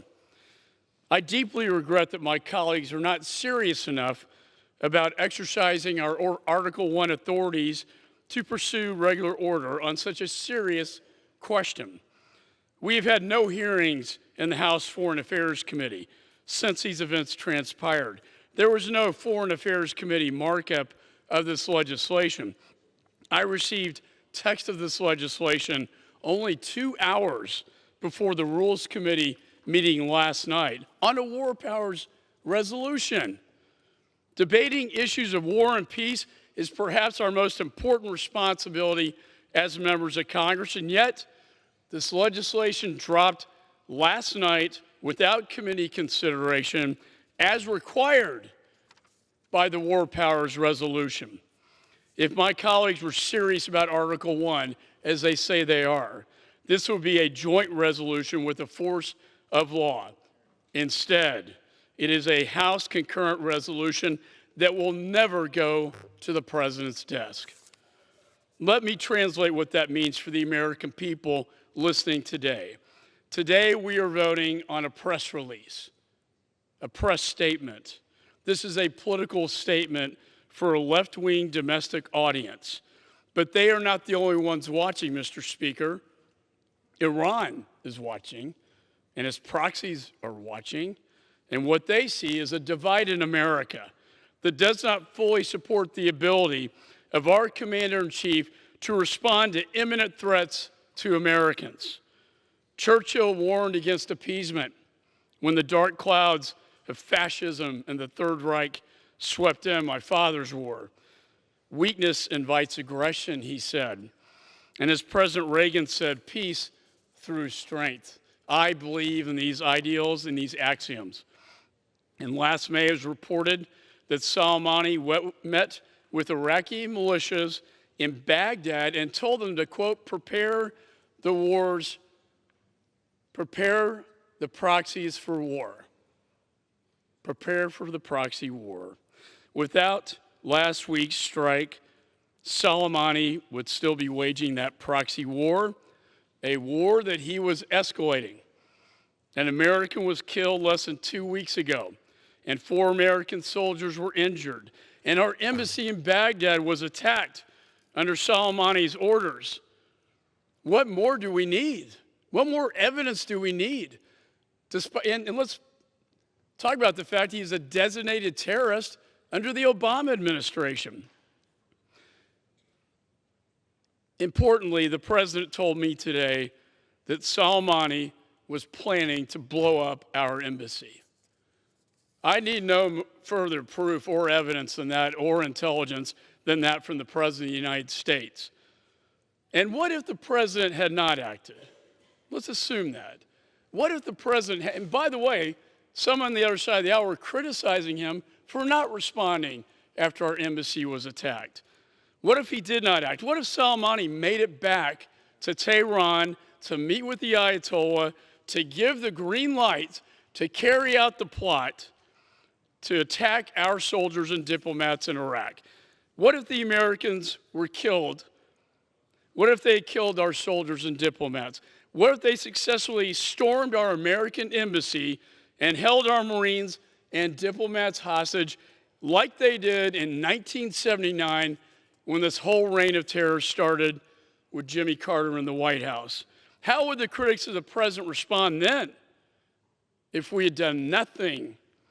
How would America, the American people, respond? How would the Gold Star mothers respond? No, the president, this president, did the right thing to take out this threat that killed so many Americans. I've been to too many funerals, and many of us in this chamber have. And many of those soldiers were killed at the hands, the bloody hands of Soleimani. And so, those many Americans whose families still grieve today, we grieve for them. And since 1979, Iran has presided over a reign of terror in the region, and for over 2 decades, Soleimani has been the mastermind of terror, and the world is safer today without him. And let me just conclude by saying, now is not the time. Now is not the time to divide this nation and play into the propaganda of Iran. Now is the time not to tie our commander-in-chief's hands. Now is the time to support our men and women in uniform. And with that, I urge my colleagues to oppose this resolution, and I yield back the balance of my time. The gentleman from Texas yields back the balance of his time. The gentleman from New York is recognized. Mr. Speaker, this body has to make a decision about whether we're going to stand up for our constitutional responsibilities or just subordinate ourselves to the executive branch when it comes to war powers. We're 2 decades into the 21st century.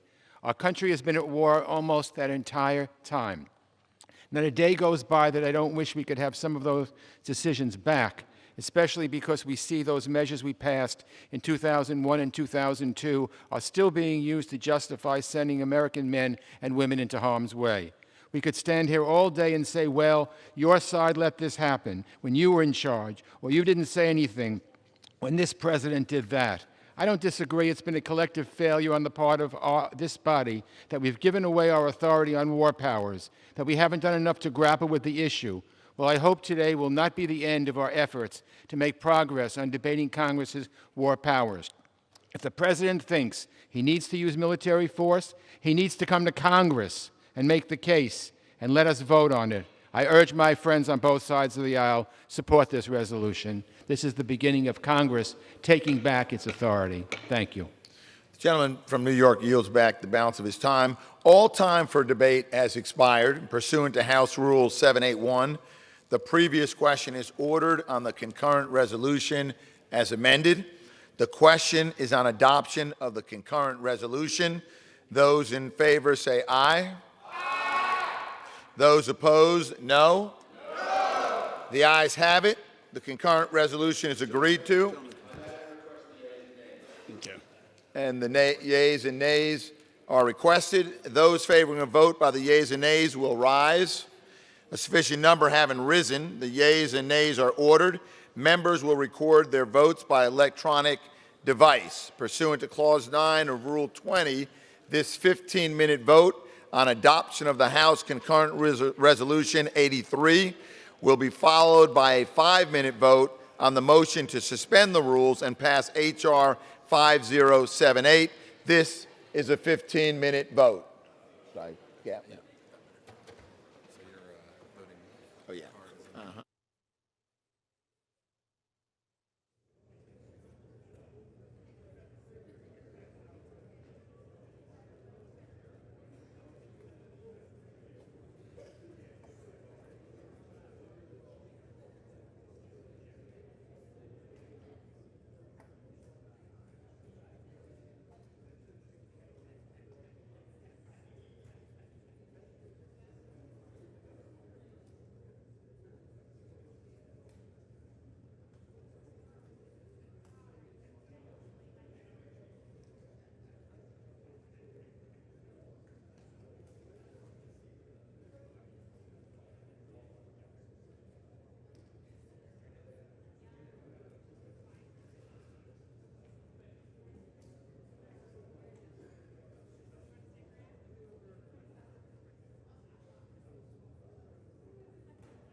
On this vote, the yeas are 224 and the nays are 194. The current resolution is adopted. Without objection, the motion to reconsider is laid on the table. Pursuant to Clause 8 of Rule 20, the unfinished business is the vote on the motion of the gentlewoman from New York, Ms. Velasquez, to suspend the rules and pass H.R. 5078 as amended, on which the yeas and nays are ordered. The clerk will report the title. H.R. 5078, a bill to amend the Small Business Act to provide reentry entrepreneurship, counseling, and training services for incarcerated individuals and for other purposes. The question is, will the House suspend the rules and pass the bill as amended?